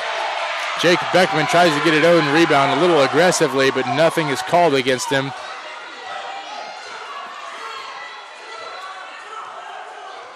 And it's Zustiak working against Baldwin once again. Ball over in the right. Shockley, now Johnson in the left. McCartney playing face guard defense against Johnson. It's now a man-to-man defense for the Frontenac Raiders. They are no longer in the 2-3 zone. Zustiak in the left finds Shockley in the right. Shockley driving inside, kick out to Johnson. Johnson should have been whistled for a traveling violation there. Took a couple too many steps, and a foul on the floor is going to be whistled. We'll see exactly who that is called on in a moment. The Frontenac Raiders now have 8 team fouls, and that sends the Rams into the single bonus. Rams are on top by 2 points right now, 30-28, a chance to make this a 3-point lead, and he does. So with the 3-point lead, Zustiak now tries to make it a 2-possession lead, as it would if he were to make this second free throw. Shot is up off the back iron, and it's a 3-point game. McCartney nearly probably fouled. No whistle blown. Baldwin fires a shot over to Beckman. It's nearly picked off by Zustiak. Zustiak batted it out of bounds. Still Frontenac ball. Beckman will give the inbound pass. Beckman will be looking for Brooks. Instead, he's going to find Baldwin. Beckman drives the baseline, pulls up from mid-range, and knocks down the mid-range two. A gutsy shot, but a shot that needed to be taken, and it's 3:30 left to go here in the fourth quarter. A timeout is called, a 30-second timeout at that, and we will take it with them. 31-30 is the score. Frontenac down by 1. You're listening to Frontenac Raider basketball on the MyTown Media Radio Network. No one wants to file for bankruptcy, but a wage garnishment can make it hard to pay the rent, pay the pharmacy, or even feed the family. Bankruptcy can be a viable option to help families cope with unfortunate and unforeseen financial hardship. Call Steve Stockert at Wilburton Towner, 620-231-5620 for a consultation to find out if bankruptcy is the right choice for you and your family. Call today. Wilburton Towner, a full-service law firm, 620-231-5620. We are a debt relief agency, helping people find the relief they need in bankruptcy. ESPN 100.7. Welcome back to Riverton, Kansas. It's real close, as it has been really for the majority of the night. 31-30. Frontenac is on top, or rather trailing by 1. The Riverton Rams back on the attack. It's Brown. Gets a little push off from Beckman. He picks up his own dribble, though. He's got to go somewhere with it, and he finally does find Shockley in the left. Hayden Powell playing a little bit of back-off defense from Shockley. It's inside to Brown. Brown works a power dribble against Baldwin, and a swat is thrown up. It's Noah Brooks who tried to be there for defense. And a timeout is called by the Riverton coach as the 2 points are made by Riverton. This time it's a full timeout, and we'll take it with them. You're listening to Frontenac Raider basketball on the MyTown Media Radio Network. Paynes Incorporated in Frontenac is the driveline specialist. Paynes handles all driveline repairs for cars, trucks, four-wheel drive vehicles, and farm equipment. Paynes can also handle any general machine work and offers 24-hour wrecker service. Call Paynes anytime, 231-3170. Paynes Incorporated is located at the intersection of West McKay and Highway 69 Frontenac Junction. Paynes Incorporated in Frontenac is the driveline specialist. Proud supporter of Frontenac Athletics. The City of Frontenac is a proud supporter of Frontenac High School athletics and academics. The City of Frontenac was founded in 1886 and is home to just over 3,100 residents. Frontenac citizens enjoy a small-town atmosphere and all that a close-knit community has to offer. Situated on the crossroads of two major highways, those living in Frontenac can easily travel and enjoy the amenities of larger cities in a shorter travel distance. The community boasts an outstanding school system, low taxes, complete city services, including 24-hour police and fire protection. Good luck, Raiders, from the mayor, city council, and staff. ESPN 100.7. 33-30, the Frontenac Raiders down by 3, but on the attack here in Riverton, Kansas. trailing the Riverton Rams. 2:45 left to go here in the fourth quarter. This is a Frontenac team certainly capable of shooting the three-point ball, and this is not a deficit too large for them to overcome. They just need to get a clean look, and it's Hayden Pyle inside the lane. He puts up a small jumper, and it's rebounded by Brooks. Brooks with a kick out to Baldwin, top of the key, and Baldwin is met by Shockley. Brooks gets the bounce pass to Beckman. Beckman drives the baseline, nearly lost control of it, and it's going to be Pyle who shoots, misses, and gives the ball back to the Riverton Rams with a chance to extend this lead and make it a two-possession game here with 2 minutes and 15 seconds left in the fourth. It's Shockley who crosses up Beckman. Tipped pass, and it's Baldwin. Baldwin drives the length of the court. It's a 4-on-2. Baldwin just drives up and tries to get the reverse layup. Can't get it to fall. A foul on the rebound is going to send somebody to the line. I believe that'll be Noah Brooks with his first personal.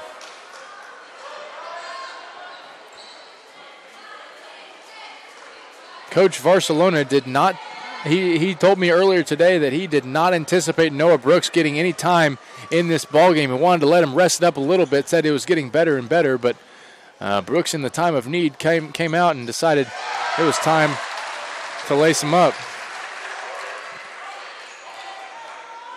Score is 34-30.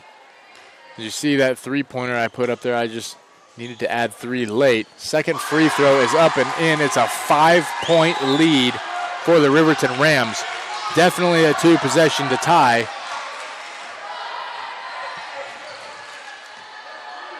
Two or three possession at that. It's McCartney at the top of the key. He finds Baldwin, whose pass is picked off. Streaking down the court is Shockley, and is blocked by Baldwin. Not giving him anything easy, and Baldwin will likely be sent to the bench.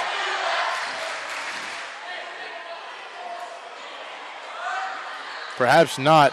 Yeah, Baldwin will be sent to the bench. That is his 5th and final foul.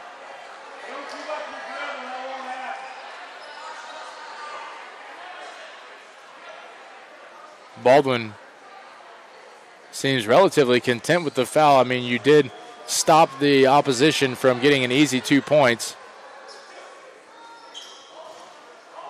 And the first free throw was missed, so I count that as a win. I mean, you do lose one of your crucial players, but you prevented 2 breakaway points that could have been slightly demoralizing and sent it to a 3-plus possession game. Now it's a 2-possession game.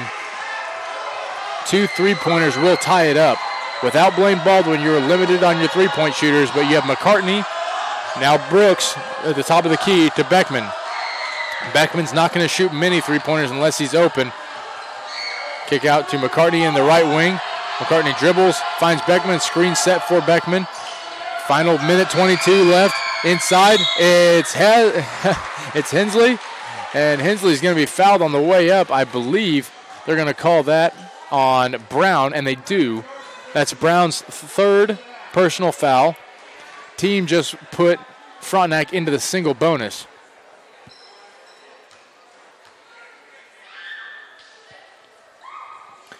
Shooting 2 is Hensley. He has a chance to take this down to a 4-point game. If he sinks both these, he does knock down the first. A minute 19 left to go in the fourth. Checking into the ballgame is Dean. He gives Noah Brooks a seat.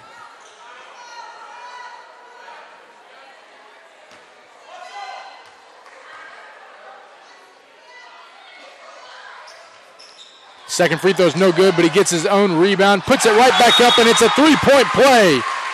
Hensley, with the play that we didn't know that we wanted, but we actually needed, misses the second free throw, grabs his own rebound, and a timeout is called by Coach Ryan Barcelona, a 30-second timeout, and we'll take it with him. You're listening to Frontenac Raider basketball on the MyTown Media Radio Network. There's never been a better time to install solar power. You'll save money every month on your electric bill, and big savings with loads of tax credits now available for solar on your home or business. And you can spread out your investment with some great financing options. The professionals at CDL will assess your situation and offer the right system for you. Then our skilled craftsmen will install the system quickly and efficiently. So help your pocketbook and the environment with solar, and contact the professionals at CDL. ESPN 100.7. Welcome back to Riverton, Kansas, where the Frontenac Raiders are trying to dethrone the undefeated Riverton Rams. Frontenac comes into the game at 1-3. They lost their most recent contest to Neosho. Before that, they beat Lacine Prairie View. And that's where we are right now, losing to both Carthage and Lewisburg. Ball in the hands of Morrow, and a timeout is called by the Carthage bench. I believe that will be a full timeout, and it will be. We'll take it with them. 1 minute across the network. You are listening to Frontenac basketball on ESPN1007.com. We make choices every day, but when it comes time to choose skilled nursing care for you or a loved one, choices get a lot tougher. Caring for you or a loved one is a choice we at Medical Lodges Frontenac take personally. We are Kansas-based and employee-owned with a team of experienced and compassionate professionals. But doesn't everyone say the same thing? Possibly, but Medical Lodges has been caring for loved ones for over 50 years. We have staff members who have been with us for decades. The difference is our approach to our staff and your loved one. We have private rooms available immediately. This is Mike Ricks, Administrator of Medical Lodges Frontenac. I look forward to speaking with you. For an appointment, call 620-231-7340 or stop in at 206 South Dittman in Frontenac. ESPN 100.7.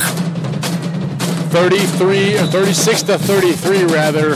Riverton on top by 3. They get the ball. Inbound pass to Zustiak, now to Brown. Brown drives with the left hand, working against Beckman. And he's caught in the trap. Skip pass down low, and it's blocked away. But a foul is going to be called, a push foul. And that will send Shockley to the line. He's been a good free throw shooter tonight. 36-33, a 3-point lead. A chance, a one-possession lead, I might add. One of these two free throws falls. And Frontenac is going to find themselves down 2 possessions with only 58 seconds left in the game. First shot is up and bricks off the backside of the iron. Frontenac's hopes stay alive with a 3-point lead, or the 3-point trail, I should say. Hayden Pyle checks back into the game. He's got 1 foul to give. Only 1 foul to give. None of the Riverton Rams are going to be even in there to try to make an attempt at an offensive rebound. And that second free throw makes it 37-33. A 4-point lead. And Frontenac needs to get something going here. Probably 2 twos before anything else. Hensley puts up the rebound shot. Shot is up and in. And Hensley has a chance at a second 3-point play. What a big-time opportunity here for Gunnar Hensley, the 6-foot junior. With 41 seconds left on the clock, he put up an offensive rebound shot, made it, and got the and one opportunity. So a chance to make this a 1-point game with 40 seconds, which is certainly doable. They do not. However, it's an offensive rebound. They're going to call a jump ball. The possession arrow is facing the Frontenac Raiders. This is exactly the kind of break that they needed, and they probably missed that free throw on purpose, because they know Riverton's done a good job of just keeping the ball away when they want to take the final shot. Missing that shot was crucial to give themselves a good opportunity at possibly sending this game into overtime. A full timeout is called, and we will take it with them. You're listening to Frontenac Raider basketball on the MyTown Media Radio Network. At Wells Fargo Advisors, we found clients appreciate a planning process that adjusts to the twists and turns of their life. If you're rethinking your life goals, the Envision process can help you try on your ideas before committing to them. Maybe you're thinking about retiring early or starting your own business. Your Envision plan can tell you how adding a goal could affect your ability to reach your objectives. For more information, call Shane Peak today at 620-232-3120. That's 620-232-3120. Wells Fargo Advisors is a trade name used by Wells Fargo Clearing Services, LLC, member SIPC. Even though the dangers of texting and driving are well documented, this has done very little to keep teen drivers from texting and driving. According to a poll, in the United States, 40% of teen drivers admitted that they have participated in texting and driving in the past 30 days. Stay alive. Don't text and drive. This public service message is brought to you by this station and Larry Barrett Body Frame and Towing, 1601 East 27th Street, Terrace, or call 232-9400. Customer service first. See them fast in names and numbers. ESPN 100.7. Down 2 points with the ball. Frontenac on the attack. It's McCartney who will give the inbounds pass. He's looking for anybody to get the ball to, and he finally does find it in Cale Bridwell. Bridwell checks into the contest. Right before we came back from that timeout, it's Beckman driving into the lane. He puts up the shot off the glass and knocks it inside. That's a 37-37 game with 29.3 left. And the Frontenac crowd is on their feet. I got to turn my microphone down. This is getting out of control. Got a little overmodulated on you guys, but Beckman drew the and one foul, and this is an opportunity for Frontenac to take their first lead in what has been quite a while. They've tied it up a couple times here in the last several minutes. This is the first time that they've taken the lead off of the make by Beckman. Big time play with less than 30 seconds left. Riverton will likely play keep away so that they can get the final shot. And a timeout is going to be called. We'll see how long the timeout is called for. A full timeout, we'll take it with them. You're listening to Frontenac Raider Basketball on the MyTown Media Radio Network. At Kanar Eye Care, we have an uncompromised dedication to giving our patients a lifetime of healthy eyes and excellent vision. Our 2 locations host state-of-the-art facilities with top-of-the-line diagnostic equipment and a knowledgeable staff that is always here to take care of you. At Kanar Eye Care, we accept most medical and vision insurance. Remember, a lifetime of healthy eyes and excellent vision begins at Kanar Eye Care, the clear choice. Find them fast in names and numbers. At Lindbergh Pharmacy, we care about your health. From a qualified and caring staff to services like our Time My Meds and MedPack programs, Lindbergh Pharmacy provides personalized service you can count on. Refill prescriptions online at lindberghpharmacy.com. 100.7. Sorry about that extended break, ladies and gentlemen, but we are here with 24 seconds left in regulation at least. And Riverton on the attack. Johnson gets an inbounds pass to Zustiak. Zustiak is going to try to play keep away until the final couple seconds to get the last shot in. They do not want Frontenac to retaliate.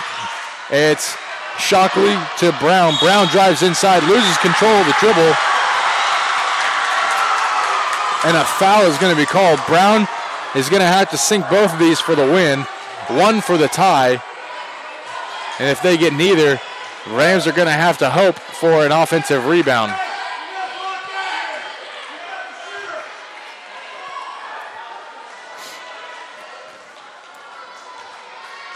Beckman and Bridwell, McCartney, Pyle, and Hensley as Brown misses his first free throw. 38-37, Frontenac leads by 1 with 11.7 seconds. Second free throw is up off the back iron, does not hit. It's Jake Beckman with the rebound. Beckman to McCartney. McCartney's going to get fouled and sent to the line with the final 6.8 seconds, and Raider Nation is on their feet.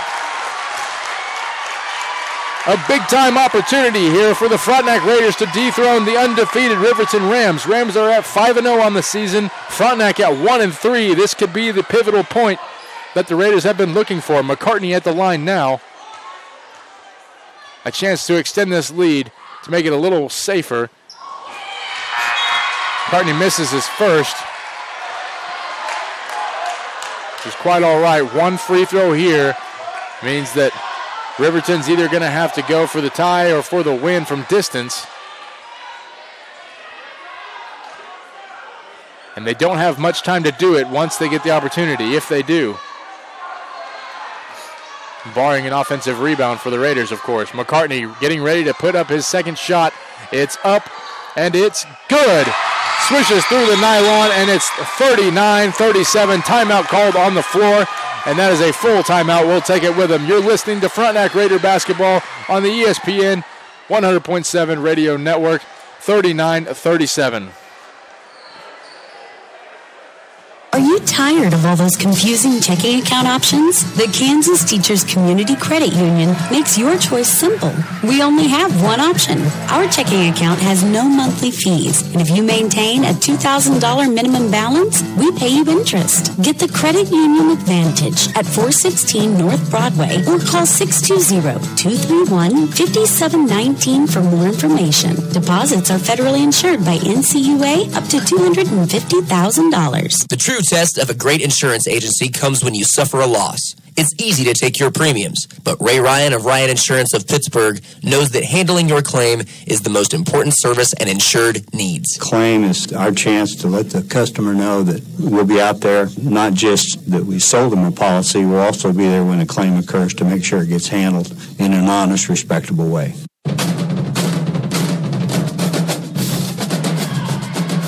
Back here in Riverton, Kansas, the inbounds pass to Zustiak. Zustiak's picked up by Beckman. Shot over to Morrow. Morrow for three. Cannot hit it, and it's rebounded by Pyle. Game over. 0.0 left on the clock, and the Frontenac Raiders have dethroned the Riverton Rams. A 2-point lead as we finish out the ball game. Frontenac improves to 2-3 on the season. Riverton falls to 5-1. A great effort here by the Frontenac Raiders late in the game. One of the first times all season that they have really capitalized in the second half and minimalized mistakes, with the exception of Blaine Baldwin fouling out, which I think was actually a good foul to give. He went down on the other side of the court and stopped a breakaway layup, which would have resulted in 2 points. And that gave Frontenac just a little bit of confidence. Their leader left the ball game to the bench and left the rest up to them, and that honestly gave the Raiders a little bit of confidence and drove them to a win here. I don't think we're going to get Coach Ryan Barcelona for a post-game show, but I am reeling and ready to speak to him prior to the contest on Friday. And, I don't think we're going to do too much in an extended post-game show, as Ryan Barcelona and the boys, as well as the guys over there on the scorers table, are already getting ready to vacate.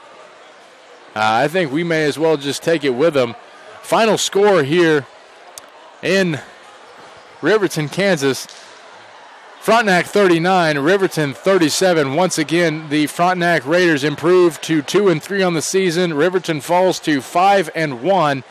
And the women, the girls, the Frontenac girls, in spectacular fashion, dominated their matchup today as well.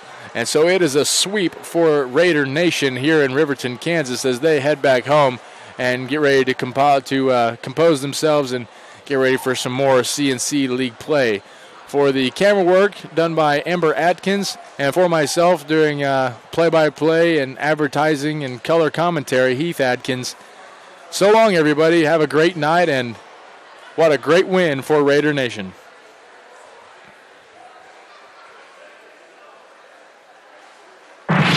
I'm Amanda David, head coach of Pitt State Women's Basketball. And I'm Kim Anderson, head coach of Pittsburgh State Men's Basketball. Our teams are back at John Lance Arena this month for a special 3-game holiday stand with Baker, Tabor, and Bethel Colleges, December 28th, 29th, and 31st. And we want you to be there. In fact, if you buy your tickets before Christmas Eve, you can go to all 3 games for just $12. So share the gift of Gorilla Basketball this Christmas. Shoot for 3 with the holiday 3-pack. Call our ticket office at 620-235-4796 or drop by the Garfield Weed Building at Pittsburgh State University to purchase your tickets in person. Thank you for all your support this year. We wish you the very best this holiday season.